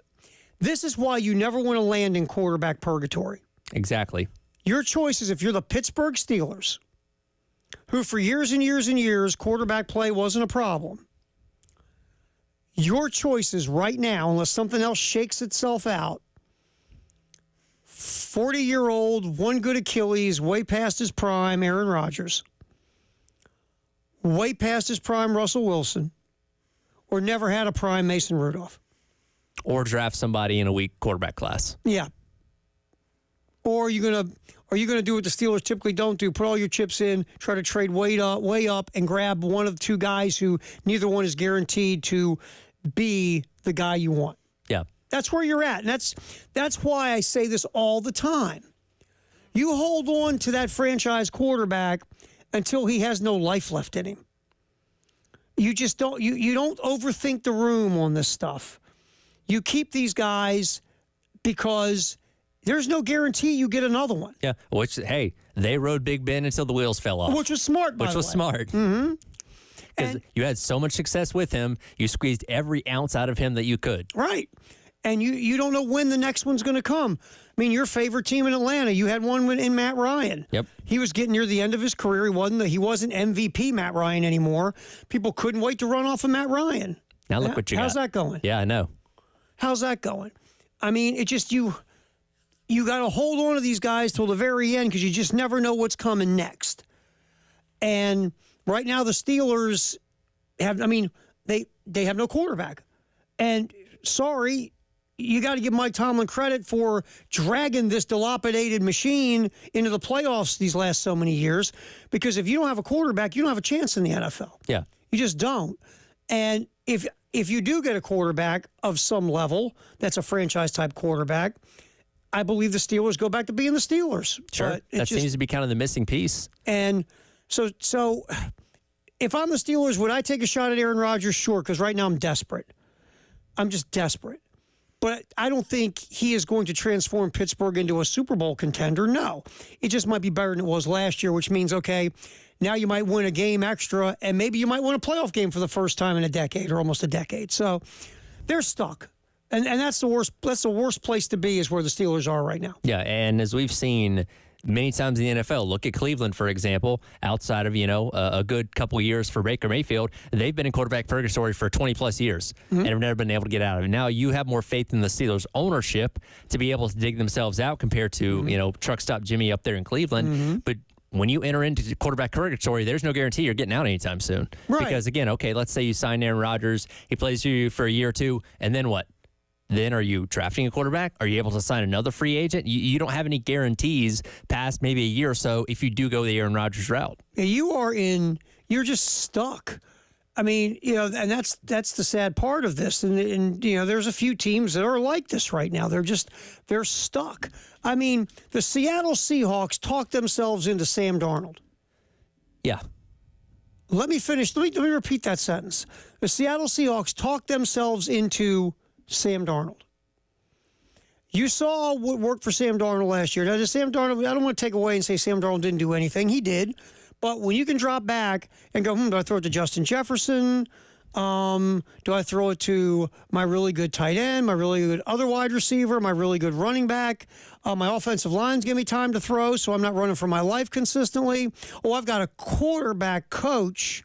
I've got a coach who's quarterback friendly. This was perfect, right? Sure. All right, does Seattle have any of that? No.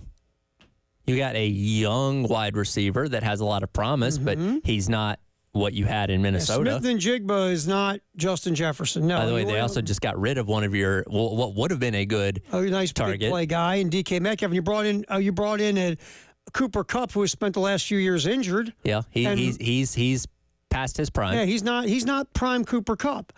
And your offensive line has been a problem for years and years and years. So you go out and sign this quarterback, and you're taking him out of the cocoon of success that he had in Minnesota, and he has none of those pieces. Or very few of those pieces. You have a head coach entering only his second year. Who's a defensive-minded head coach. A very young head coach at that. And now you've already changed you have a new coordinator coming in, too. So it just, again, you've talked yourself into Sam Darnold. And then you talk yourself into trading Geno Smith. Now, again, Geno Smith is not a level one quarterback, but Geno Smith has showed you that he can be nice middle-of-the-pack starter. And there are days Geno Smith looks really good, and there's days Geno Smith is not very good. But you know what? He's better than Sam Darnold. He's just older. Probably, yeah. But this is the dance you dance, though, when you don't have a franchise quarterback. And that's why, teams overdraft and make mistakes and grab a quarterback they shouldn't grab in a round they shouldn't have grabbed him in because, again, if you don't have one, you got nothing. Yep. And that's where it's at. And that's where the Steelers are. And Aaron Rodgers, real quick, okay, if it truly is the Giants or the Steelers, that's easy. Steelers. Yeah, I mean, that's easy. I mean, you got enough money. You've got more money than most small countries. I would say maybe he doesn't want to sell his apartment in New Jersey. Okay, then you know what? Go out there and play for that mess. Yeah, no. Go play for the Giants. Right now they got Tommy DeVito, and that's it. Right. I mean, just what do you do? I mean, if you're Aaron Rodgers, it's easy. You go play for the Steelers. But with Aaron Rodgers, nothing's ever easy anymore. No, it is not. So, all right. Firehouse Sub text the hour next, 803-404-6100, as we roll the halftime show with David Ayer and Terry Ford and Tyler Head. What do you say we go with those other two teams? Let's do it. Just on the text line. Text your number 6 and number 8, 803-404-6100. You will get each one team from the NCAA tournament field. And again, whoever wins will get season tickets for the rest of the year for Gamecock baseball. Call right now on the halftime show.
Time to roll our Firehouse Sub Text the Hour. Thank you for texting in. We gave away our 2 teams for the hour. We'll do it again next hour as well. Yep. And again, we love the passion. Please, 1 team a person. Yes, even if you're disappointed by getting a low seed, you never know. I know. You never know. Hey, we saw St. Pete's get the Elite 8. That's right. We've seen deep runs before by all sorts of seeds. Those 11s are pesky, man. Mm-hmm. Oh, yeah, the 11s, you know, I have my little bracket facts here that we're going to get to either today or tomorrow. Listen, I've already claimed Drake as an 11 as my Cinderella. I mean, the 11s get to the Sweet 16. Last year, North Carolina State was an 11. Yep. Got to the Final Four. They had to play in. Mm-hmm. Yeah, bracket facts are fun. And you talk about the 11s. If you look at the 11s, let me see if I'm, here it is. Yeah, if you look at the 11s, they do a lot of beating of the 6s. Yep. More than 12s beat 5s. Yeah. So when you're always looking at that 5-12, look at the 6-11 game. Because the 6-11 game is a thing. It says here, I just find it. Where's it at? 11 seeds have been bracket busters. At least one 11 seed has made the Sweet 16 in 8 of the past 10 tournaments. Yep. That's the deal in the 11s. They are, not only do they upset the 6s, they get to the Sweet 16. That's right. All right, what do you got there? 803-446-100 Firehouse Sub Text line. Chris says, never ran a 5K, but in 84 was dropped off several miles from high school and forced to run in a trash bag to make weight for 105. Listen, you have not experienced wrestling until you've either worn a solar suit, which is a trash bag, or worn like 5 layers during practice. I had to cut weight in high school too. And one day at practice, I had on like 3 pairs of sweatpants, had on like 4 or 5 sweatshirts, sweaters, whatever you want to call it, tape the wrist and tape your ankles to not let the heat escape. Air, right. Exactly. I about died, but I lost the weight. Well, I mean, you're a skinny dude. What did you wrestle? What weight? In high school, the lightest I wrestled in high school was 119. I think I was cutting from 132 to 125. Now, I had a low body fat, right? So I had to get a special waiver just to compete because it's not healthy to cut weight at that. And there's rules about it now that weren't around back then. But yeah, I did. You're like over 6 foot too. I mean, you aren't like when I was in 7th grade, my first year. I weighed like 78 pounds. Our 75 got hurt the day before our first tournament. They made me try and cut 3 pounds overnight at 78. I didn't make it. Because I didn't know what I was doing. Right. But there was no rules at the time. And they're like, hey, you got to drop 3 pounds by tomorrow morning. Good luck. Foot. Yeah. I mean, I had buddies who wrestled because there was no way I was doing that. And they wouldn't, I mean, we were sitting in a cafeteria, and we're knocking down steak subs and fries, and he's sitting there eating a piece of lettuce. Yep. Apple. Yep, apple. Lettuce. Oh, it was crazy. You spit a lot. He was like, dude, I got to cut weight. Yep. And I was like, oh. I don't miss those days. No. And you're like over 6 foot, too. Yeah. Right? Yeah. Carton 119? Yeah. Probably now, the height was an advantage. Oh, yeah. At that height, at that weight? Absolutely it was. All righty, more horror stories of cutting weight and wrestling from Tyler next hour. Also, what's trending at 2, sponsored by Traditions Fine Jewelry and Gamecock Traditions, coming up here on the Halftime Show on the Game. Yeah, dude. That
Oh, what's trending at 2, sponsored by Traditions Fine Jewelry, Gamecock Traditions. Dodgers sweep the Cubs as the baseball season kind of started, but didn't. Shohei Ohtani homer today, had a couple of knocks, I think, yesterday. Was it just a 2-game series? Yeah, just 2-game series. That's kind of weird. Yeah, now you're going to go back to spring training and then start back over again. I feel like the MLB's kind of dropped the ball on this in a lot of ways. Yeah, I just think that there's something there. The concept is Yes, good. I like what you're trying to do. But then they got to do what Major League Baseball does. Because last year it was the Dodgers and I think the Padres. Were they in Tokyo then too? They were in another country somewhere in Asia. I think they were in. Were they in Japan again? I think they were in Japan again. They may have been, but this is not the first time they've done this. But yeah, it's lacking. It's lacking something. Yeah, I don't know what the fix is. Because again, the concept is good, but the execution isn't there. I know, and again, it would take to sit down and understand all their logistics, but then make a decision. But look, it's kind of buried. You go out and you play, and then you go back to spring training, then you do opening day again in the States. There's got to be something to where you make this a big event and it's truly opening day. Like it's the day before everybody else starts or the 2 days before everybody else starts. Yeah. And then you have the start of the season like that. I don't know. Because I get the logistics of like, okay, they're flying, and that's a long flight to Japan, by the way. And you got to get back, let them reacclimate, get the jet lag out of there and all that kind of stuff before they start playing meaningful games. So you couldn't necessarily do this, the Thursday and Friday of opening weekend and expect them to play another team that Monday or whatever. Maybe you do this. Maybe you open the season there. And let's say you decide to do the 2-game series Wednesday, Thursday before, and you have opening. If you do opening day on a Monday, let's say you do opening day Monday, Tuesday, whatever. Sure. You play this series a couple of days before opening day in the States, but then you fly them back, and they don't start till the following Friday. Yeah, I think that could work. I think you give them, and make it a 3-game series, though, not 2. Make it a 3-game series. So they just got a head start. And now they fly back to States. You give them a full week pretty much to get themselves back into the groove, and then they play that following Friday, Saturday, Sunday, something like that. I think that could work. Again, the concept is good. You go into a country where, again, Shohei Ohtani is a super mega star worldwide, but he's obviously playing in front of his people there and is a big deal, and that's the reason why the game's being played there. Again, it's just the execution. Like with so many things in Major League Baseball, just not quite fine-tuned enough. Yeah, I mean, and look, you have other teams as well who have had either Ichiro put Seattle on the map in Japan. The Padres have players from Asia. There are other teams in Major League Baseball who have more than one, player from Japan, for an example. Maybe you rotate that in a little bit as these years go on, where you bring those other teams there too, have some kind of following or a player who is well known. Whatever the case, there's something here to build on. Sure. For Major League Baseball. And you can do this again in Mexico and Latin America as well. Yeah, that's a little more feasible. Yes. I mean, and to me, that's a little bit, it's not as far, right? Last time I checked. That is not as far as Tokyo, Japan. So, and by the way, Major League Baseball is going to figure out where they're going with their TV deal because they're no longer with ESPN after this year. Yep. Which is interesting. The ESPN, it wasn't a ratings thing. It was a money generation thing, generating revenue off of baseball. They weren't generating revenue off of baseball like they do off of the NFL or the NBA. The ratings for Major League Baseball and the NBA are about the same. Yeah, but they're generating more money off the NBA. They felt like they weren't being represented well enough on the network. Yeah, they had Sunday Night Baseball, but again, when you tune into SportsCenter the following Monday morning, that was never the leading headline. It was like, hey, here's what so-and-so is doing in OTAs for the Cardinals or something like that. I mean, the problem, and I get Major League Baseball, but if ESPN would have offered the same money they offered in the last contract, Major League Baseball would have taken it. Sure. It's that ESPN came back and lowballed them in their mind. Yeah. And the idea is Major League Baseball was like, whoa, wait a minute. We're giving you all these games that are on your network, and you're not giving us enough love anyway or promotion to help us get bigger numbers or make more money for you. And ESPN was like, look, we're not making advertising dough off you guys. Right. And look, the NBA is a superstar-driven league. Major League Baseball is not. They don't know how to market. No. Besides Shohei Ohtani, they got no clue how to market. But like Ohtani was already a big deal. Yes, he's marketing beforehand. himself. Yeah. So, and he just happens to be playing for one of the most popular teams in the Dodgers, which helps because they had a superstar and still have a superstar out in Mike Trout in L.A. that nobody knows anything about because, for one, he was never put in front of a big enough audience, and he has a team that never makes the playoffs. Yeah. To be able to really expose him. And 3, okay, he's not a guy that's a me, get the camera on me guy. I mean, he's a storm chaser in the offseason. He's an interesting guy. Yeah. But you can find a way to market him. Sure. because he was your best player. He was a Hall of Fame generational talent, and you never marketed him. Yeah. At all. The running joke was, I hear about this guy. I see his highlights on SportsCenter, but he's on a team that plays every game at 10 p.m. Okay. And it's never on national television. Get ready. All right, let's just for fun. All right, Patrick Mahomes, arguably the best player in the NFL by quarterback position, so big, he's the best, blah, blah, blah. Yeah. How many people know Patrick Mahomes if he's walking the street? Just about everybody, probably. All right, LeBron James, looked at as the best player in the NBA in his generation. How many people know LeBron James who walks down the street? Everybody. Mike Trout walks down the street. Probably not. You'd be like, well, that's kind of a built guy. He looks pretty strong. Guy's kind of jacked. Yeah. But unless you saw it, I don't know. Yeah. He did a couple commercials. How about if Mike Trout's wearing his Angels jersey and he walks down the sidewalk? Be like, oh, you're an Angels fan. Yes. That's cool. Yes. Anyway, so Major League Baseball, they're finishing up the 2-game season opening series against the Cubs. Dodgers won both. All right, locally in baseball, South Carolina, look, it wasn't easy. None of these are.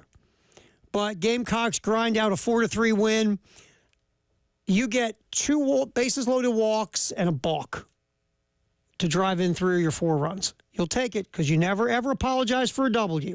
That was a new one. I know Maneri said he's dealt with it before, but not something you see every day. And we'll get more of thoughts on this. Let's get to Maneri, Dave, real quick. Let's go to that cut 8, Dave. Maneri talking about this is not the first win he's ever had where the winning run was balked in. Cut 8, Dave. Yeah, my last game at LSU, the regional championship in Eugene, Oregon, we won on a balk. Yeah, unbelievable. Almost a similar kind of play, actually. So that would make 2 in 40 years right there. Paul, how nice. By the way, Dylan Eskew's taking full credit for that being the first base coach there. John Hendry is out of town recruiting, and Dylan took over as our first base coach. His first game, we had a guy picked off first base, so I think we got to give him credit, for this victory because he made up for getting a guy picked off the last time he coached first. How funny is that? Yeah, it happened my last game at LSU. It was a weird play last night too. I was listening to Derek and Stewart, listening to the game, and they're describing it's like, first of all, the runner didn't have a big lead at all. Right. 2, you really didn't have to in that situation try to put a play on. You really didn't. It's almost like, College of Charleston and Coach Holbrook, it was almost like, let's overthink the moment and try to pull off something fancy here where it felt like the situation didn't warrant it. Well, and look, that pitcher was already struggling in anyway. He couldn't find the strike zone to save his life, and you add that into there because he knew it as soon as he did it. Mm-hmm, and again, he ended up walking in the run that ended up obviously winning the game. And I guess from the perspective of Chad and College of Charleston, our boy's struggling throwing strikes. Let's see if we can steal him out and get the heck off the field. Yeah, again, force him. Yeah, but I just think, like for you, I always think when a guy's struggling, you strip it down and keep it simple. You don't add something else to the plate. Sure. And it didn't work. And when it doesn't work, you sit around and second guess it. But you lose on a balk and 2 bases loaded walks. Yeah. If you're College of Charleston. If you're South Carolina, look, again, you love wins. You don't apologize for W's. But you got to hump it up. I will say, here comes Arkansas. It wasn't a high volume of strikeouts. Only had 5 last night. They were hitting the ball. It was just hitting it 2 guys. Mm-hmm. Ground outs, line outs, fly outs, that kind of stuff. So they were at least putting the ball in play pretty consistently. We've seen some games this year where they just struck out a lot. That wasn't the case last night. And look, that's a good College Charleston team. They're number 1 in the CAA. So they're not a schlub by any means. But yeah, you're going to get, and I've brought this point up several times already today. This is your first true road test. Mm-hmm. I know you played at Clemson on that Friday night. A lot of Gamecock fans there. You're 2 hours away from your home venue. That's a road game, but going to Arkansas is a different story. Totally different animal. And you're just nothing against College of Charleston. They're a fine mid-major program. But now you go into Arkansas. Yeah. And you're on the road in Fayetteville. A team that doesn't lose at home very much. No, they don't. And a team that's consistently very good. And look, you're winning games, and you're in games, but you watch it, Tyler, and you go, this has just got to get better. It's just got to get better. And it's not to say they can't, because they can. I mean, they can get better. But you're watching it, you're going, yeah, this isn't going to fly when you go up against the next level of competition. Right. And, you know, and you're going to look at Stone. I mean, you're going to the same rotations. My guess, Stone's going to throw Friday. I would think. Yeah, you didn't see anything. And Stone had a rough first inning, and but he then settled in straightened after itself that. out. And again, Becker kind of up and down. Well, Becker's hurt you. Yeah. Let's just be fair. And you're going to have to. And Evans walked off the mound, only giving up one earned run again last night. So you're hoping Stone can be your consistent answer in that rotation, because I think your other two guys, McCoy's got a ton of arm talent and has had some really good moments this year. SQ's been good. You got to figure out the other one. If it's not Stone, then maybe you give Evans a shot. Maybe Evans is next man up, because so far he's 3 for 3 with the ball in the midweek. Yeah, it's looked good. He really is. He's throwing strikes. He's not, throwing 50 pitches an inning. It's going to be interesting, depending on how this weekend goes, if maybe in the middle of the next week somebody else starts against, and that's a tough game against North Carolina. Right. If you start positioning yourself saying, okay, how can we get Evans onto the weekend if things don't go well this weekend for your starters? Yeah, just that's got to play itself out. Your bullpen, that's got to get more consistent. There have been moments that bullpen's been locked down, but moments that bullpen is not. Defense got to back them up. Yep, and the defense has got to play better at times. And obviously offensively, it feels like it's almost like they're in a no man's land. Look, aggressiveness, I get, and we want to get to Coach Maneri here talking about, that seventh inning. Look, Paul Maneri does not want guys standing there taking. He wants aggressiveness at the plate. Go get him, thumbs up. But you also have to, your hitters have to understand aggressive doesn't mean just go up there and start swinging. Again, I say this all the time, it's called hunting your pitch. If the first pitch across the plate in the right situation is that pitch that you crush, take a swing at it. But if it's just a strike, you don't have to swing. I mean, I always say smart aggressiveness. You've got to understand the strike zone, and you've got to play to your strengths in the box. And sometimes, let's say that pitch on the outside part of the plate, it might be a strike, but that's not your pitch. You don't do well on that pitch. You don't have to swing at it. There's a mix of aggressiveness and over-aggressiveness and being too passive and all this other stuff. And I think these guys are almost caught like in this no man's land of which direction do I go? But they've got potential to be able to hit really well. They've got guys there who can put up some numbers. I will continue with Coach Maneri as we do what's trending at 2, sponsored by Traditions Fine Jewelry and Gamecock Traditions. Coach will talk about evaluating the pitching next here on the Halftime Show on the Game.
All right, what's trending at 2? Sponsored by Traditions Fine Jewelry, Gamecock Traditions.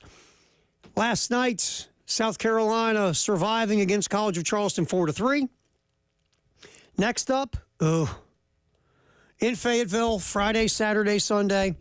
7:15 pregame, Friday, 7:30 first pitch right here on the game in Columbia and also Myrtle Beach. Now, women's basketball Friday in the NCAA tournament, the opening game, 3 o'clock pregame, 4 o'clock tip on our sister station, 98.5 WOMG. Sunday, because I'm going to go on a limb and say the women should win Friday. I feel like Tennessee Tech shouldn't be too much of a problem.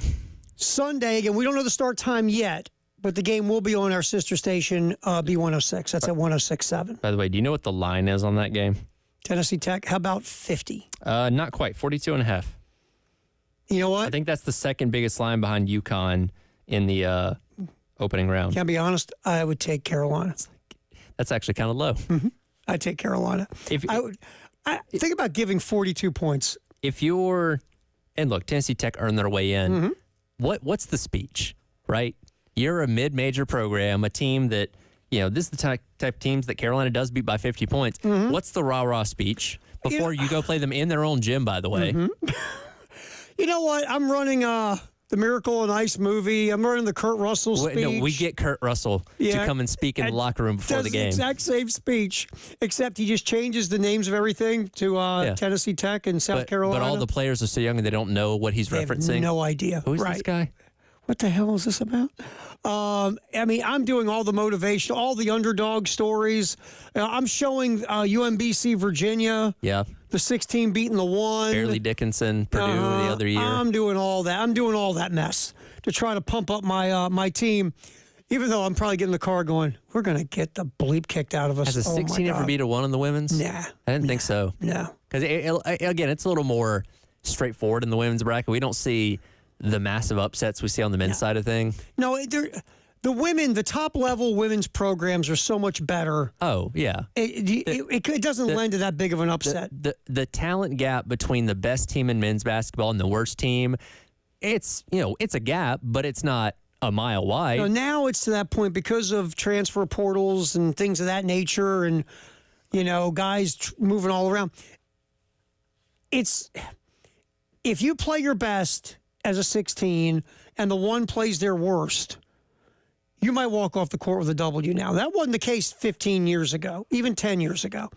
But now you get a crew of small mid-major basketball team, 15th or 16th, and they're usually a bunch of 25-year-old dudes. Sure.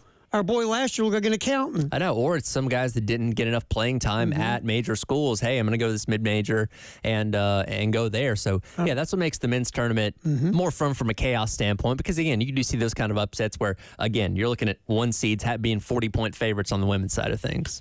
All right, so that game will be on OMG 98.5, and after South Carolina, what we think will win, then their second-round game will be on 106.7, B106.7. So that's the way that works. And baseball Saturday, 2:45 pregame, 3 o'clock first pitch, again at Arkansas, and then a 2:45 start on Sunday against Arkansas as well.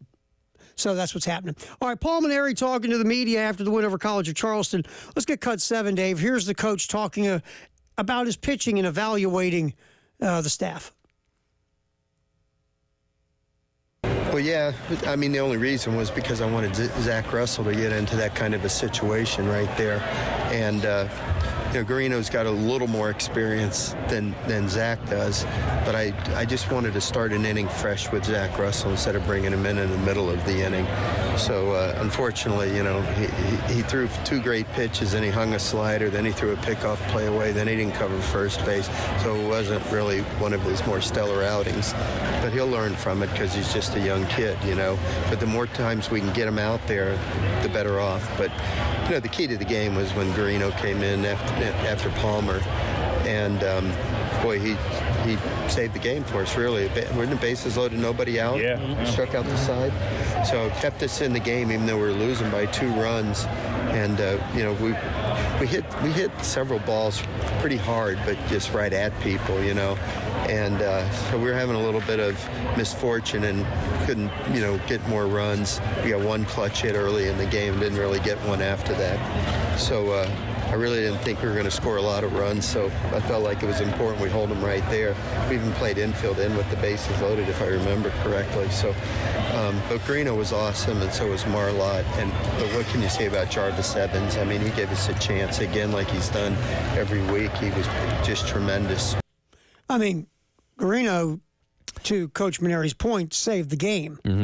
Because what if Greeno comes in and doesn't get out of that jam and wiggle free with the strikeouts, and all of a sudden College of Charleston stacking more runs?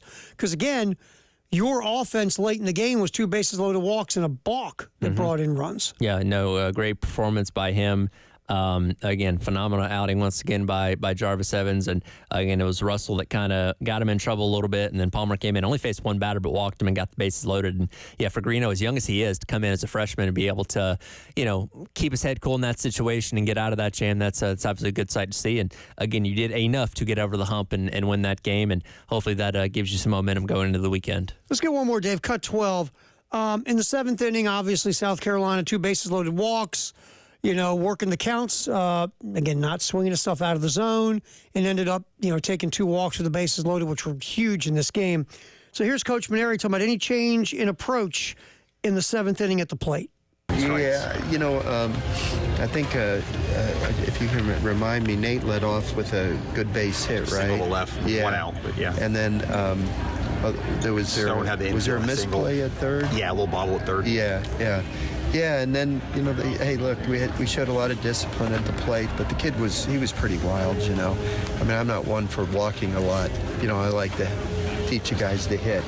But if they're going to give it to you, you got to take it, At that point, I'd take the runs any way they were willing to give them to us. Yes, at that point, don't swing the bat. Don't take a bat to the plate. This guy can't throw a strike. And look, I remember in Little League, late in the game, I had a coach who was always like, take till you get a strike late in the game. That was our mantra, our philosophy. If you came up, especially it was a close game, we need a base runner. Let's say we're losing by a couple runs. Our coach would always be, take till you get a strike. And make him throw you a strike. Right, make him throw you a strike, and then you start to hit. But until he throws you a strike, don't take the bat off your shoulder. Stand there with the bat on your shoulder, and don't you dare swing at anything. Because if you swing, it's a long walk home. Yep. And so you almost want to do that last night, how wild the Coastal Carolina pitcher was just like, go up there and don't swing to get a strike. Don't help them. Don't swing. Stand with the bat on your shoulder and crouch really low. Make your strike zone really small. Yeah, that's fine. I forgot about that one in Little League. You would get that. They get in there and they crouch real slow, or they get up and they fake bunt. They get ready to fake the bunt, and then pull the bat back all the time. Just anything to screw up the pitcher's concentration. I always got a kick out of that one. Yeah, you got the one kid who's almost squatting with his butt touching the ground. Yeah, good luck throwing him a strike. So funny. So anyway, South Carolina survives by picking up the 2 walks in the balk with the bases loaded to get the 3 runs to take the lead and get a W. And look, I get Coach Maneri. We talked about this earlier. There's offensively, you got some guys who are like Hall and Petrie and a few others who are raking right now. But for the most part, this team seems to struggle to consistently put runs together throughout a game. Like, we'll see, okay, they score 3 in this inning, they don't score for 4 or 5 more innings. Then they might scratch a couple more. And do you have to have the ability to scratch runs? Absolutely. You're going to have games where you're not hitting balls out of the park. You're not hitting balls off the wall. You have to manufacture runs, play some small ball. That's a reality. You have to do that.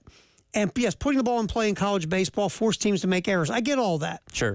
But you also want to be swinging at good pitches and swinging at good strikes. And you just don't want to be overly aggressive, because you're helping out the other team's pitching staff. Right. So in the 7th inning, South Carolina did not do it.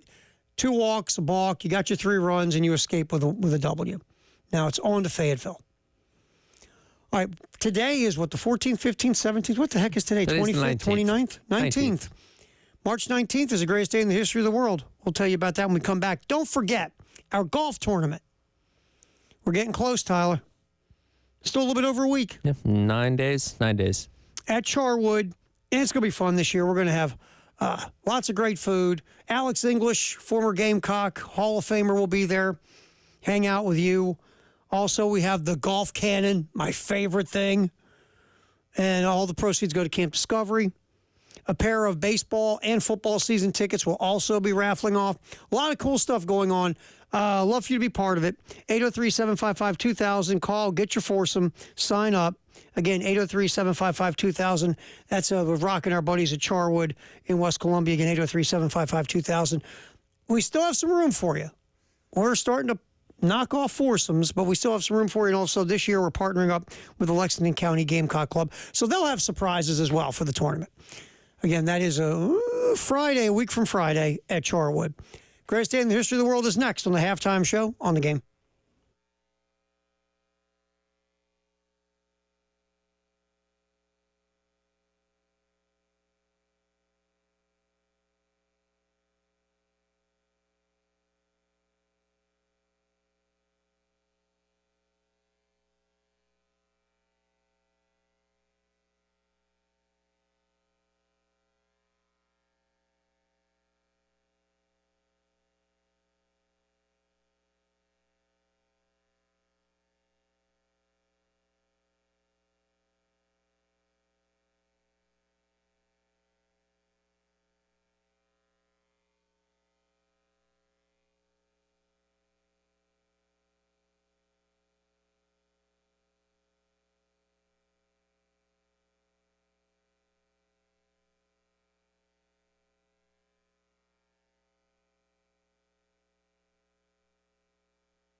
Greatest day in the history of the world. March 19th. Very interesting old school for today, bub.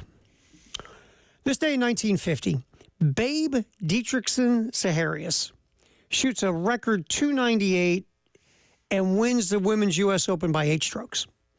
You're saying, yes, so what? Oh, no. Babe Dietrichson. Let me tell you a little bit about old Babe Dietrichson. Real quick. We learned about her in elementary school. I'm familiar. So you're familiar about this. This was a freakish human being in so many good ways.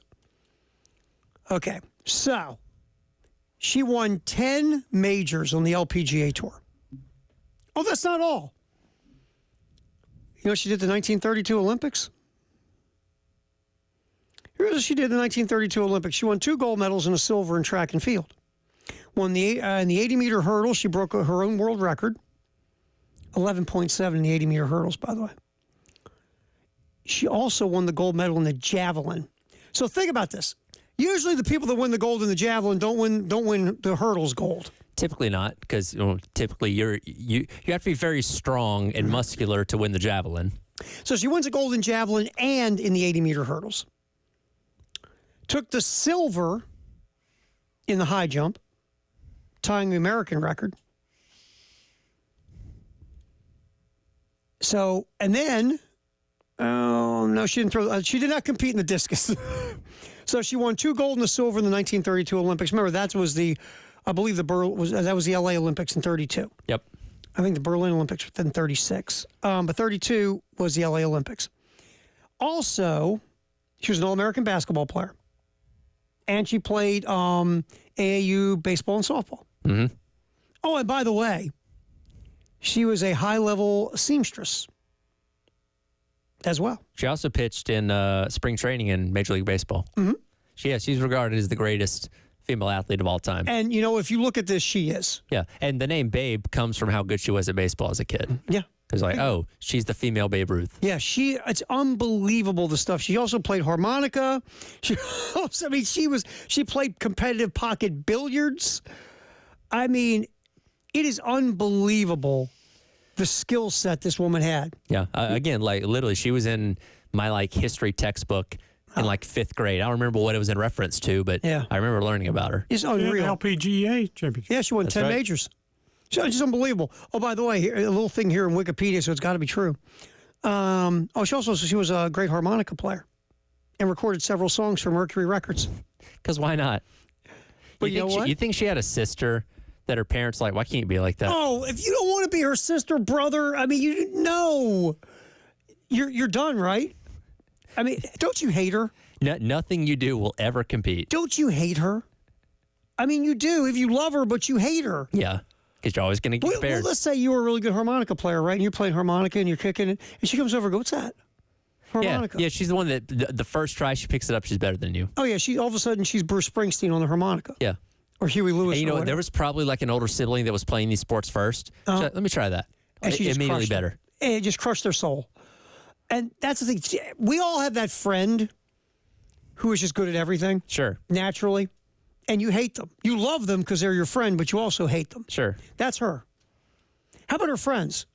You don't want to hang out with her. Of course not. She's like, hey, you guys want to play some baseball? No, babe, I got stuff to do. Thanks. Hey, you guys want to play a little basketball? No, babe, we're busy. I got to do some chores at the house. Yep. Unbelievable. Here's one thing, according to Wikipedia, which is never wrong. The one thing she didn't excel in? School. Can't be great at everything. She repeated the 8th grade. She never finished high school. But then again, when you got 7,000 other skills, what school? Unbelievable. Her life, there was a movie years and years ago about her when I was younger. But yeah, Babe Dietrichson Zaharias, the greatest female athlete of all time. No doubt. Unreal. This day in 1955, one other old school will throw at you, well, maybe 2. University of San Francisco wins the NCAA basketball championship. They had some guy named Bill Russell who was pretty good on that team. Yeah. Wonder what happened to him. 1956, NBA game between the St. Louis Hawks and someone called the Minneapolis Lakers. Lakers won 133-75 was the record for the biggest rout in NBA history. Of course, Minneapolis Lakers then moved to L.A. and decided to keep the name Lakers. Where it makes no sense. Oh, there's a lot of lakes in L.A. Sure. I wouldn't go swimming in any of those lakes, by the way. Minnesota, the license plate used to say land of 10,000 lakes. Because of the Great Lakes. Yes. L.A. has no lakes. Utah has no jazz clubs That's true. that I know of. And by the way, the St. Louis Hawks went away and became Yeah. the Atlanta Hawks. You ever seen the L.A. River? the L.A. It's in Terminator 2. Yeah, it's like a concrete canyon. Yeah, it's fantastic. One of my Wet favorite spot. rivers of all rivers. Like I said, if you ever go swimming in a lake in L.A., you should probably go see a doctor afterwards. Yes. I mean, just the LA Lakers. It just makes me laugh. All right, 1966, a historic day in the history of college basketball. There's been movies made about it. If you're a sports fan, you're well versed. Texas Western, which is now Texas El Paso, started 5 black players and won the NCAA basketball championship, beating an all-white Kentucky team coached by Adolph Rupp. Yep.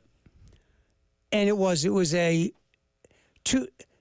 2025, most people really, even though you think you understand it, from what I was told by people around in that time, you have no clue the meaning of that moment. Sure. Not just in the college basketball world, but in the world itself. And the movies, there's a movie made about it and all sorts of stuff. But Don Haskins, the Bear, the head coach at UTEP, winning that national title, beating Adolph Rupp, and I think Pat Riley was on that team, that Kentucky team. And Rupp, by the way, how am I going to put this nicely? There's a reason why he had an all-white team. Sure. Can I say that? Sure. Okay.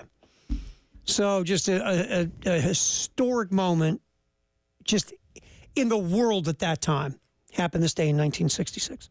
And by the way, that day also BYU beat New York University for the NIT championship.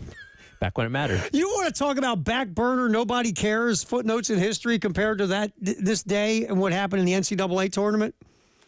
Oh, by the way, who won the NIT that year? They had an NIT that year? Okay. Do you remember who won the NIT last year? No. Exactly. I don't care. And that's I don't. I've told you, when I was in Baltimore, we had Maryland. We had the rights to the Terps, and if Maryland didn't make the NCAA tournament, season was over. Yeah. Somebody go, hey, Tara, Terps going to the NIT. I go, no, not to me. Season's over. They're playing the NIT. No, I don't care. So We're carrying the game. I don't care. Guess season's over. And finally, this day in 2022, LeBron James moves past Karl Malone into second place in the NBA's all-time scoring list with 38 points in a Lakers win over the Wizards. Now, if you score points against the Wizards, they do still count, by the way. Because they still look at the Wizards as an NBA team, even though we know they're not. Technically speaking, yes. And, of course, LeBron now is the leading scorer in NBA history. LeBron's going to hold every record possible before it's all said and done. Of course. I mean, he's in his 40s, still playing at a sick level. I mean, he's hurt right now, but still.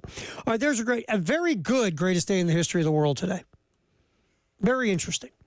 All right, we will do our handoff. Got 2 more teams to give away. We got to do that, too. We got our handoff sponsored by Little Pigs on Alpine with Jay Phillips and Elijah Campbell at the postgame show. Also, we got our Firehouse Sub text the hour at 803-404-6100. And right now, if you're caller number 6 or caller number 8, we're going to give you a team in the NCAA tournament. If that said team wins the championship, you will get season tickets for the rest of the baseball season. That's right. And if you already have a team, you're not eligible. Sorry.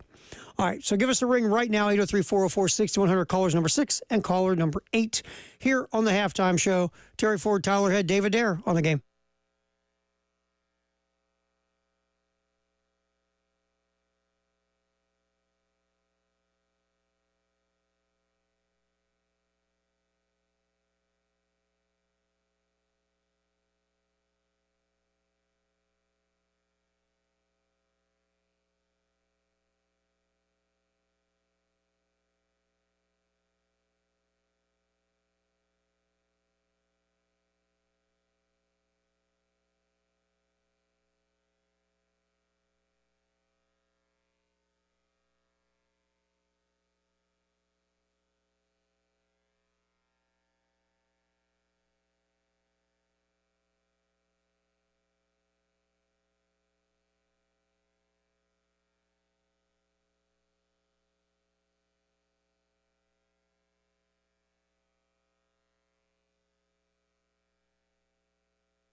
All right, get our Firehouse Sub text the hour in, then we'll have our handoff with Jay Phillips here on the halftime show. What do you got there on the old text line? Reference to that game between Texas Western and Kentucky. Nameless texter says, my dad and grandfather watched it at the Cole Fieldhouse. Said it was really wild. That's right, because it was at Cole. This how long ago it was. That game was at Cole Fieldhouse on the campus of the University of Maryland. The championship game of the NCAA tournament. Isn't that their indoor football facility now? Yeah, it's indoor football facility now. Is this on? No, turn the other one. Or hit this one. It's this. There it is. There you go. Thank you, Dave. There you go. There you go. Dave. Thanks, I appreciate it. Yeah, that was at Cole Fieldhouse. Yeah. By the way, Cole Fieldhouse was a rocking barn, man. I never went in it, but I think I've told you this story. As I've proudly said for many years now, my oldest daughter is a University of Maryland student. She's a master's student now. But anyway, they had like an auction for like a parental thing we went to, and they had a seat from old Cole Fieldhouse. And so I was like, yeah, I want to buy that. And so it's like the thing was going from like 4 to 8, right? Silent auction. Right. So it's like 4:30. And not that I'm Mr. Big Spender, but I put down like $250. I was like, yeah, that's cool. That's neat. I'll spend that, right? And it helps the school. Be fun, little conversation. And then we went on a little campus tour with her, and we come back at like 6:30. It's at like $6,000. Oh my God. And I was like, well, I'm out. I guess that's not me. Cole was fun, man. Oh, yeah, Cole was a yeah, rocking place, man. Tyler, it is primarily the indoor football, but because of the way the athletics structure is on the UMD campus, everybody can use it like sports-wise. Yeah, and that's I think right. even some students can. Right. But that's one thing that's really cool about the UMD campus. Everything athletic, well, not anymore. The new gym is off to the side. Right. But everything else is all like right there. And no offense to the Xfinity Center, because it's a fine facility. It's a cool building. But Cole was just something Yeah, special, man. sure. Cole was great. Sure. Cole was, and again, a leaky old place, and it had its cracks and crevices.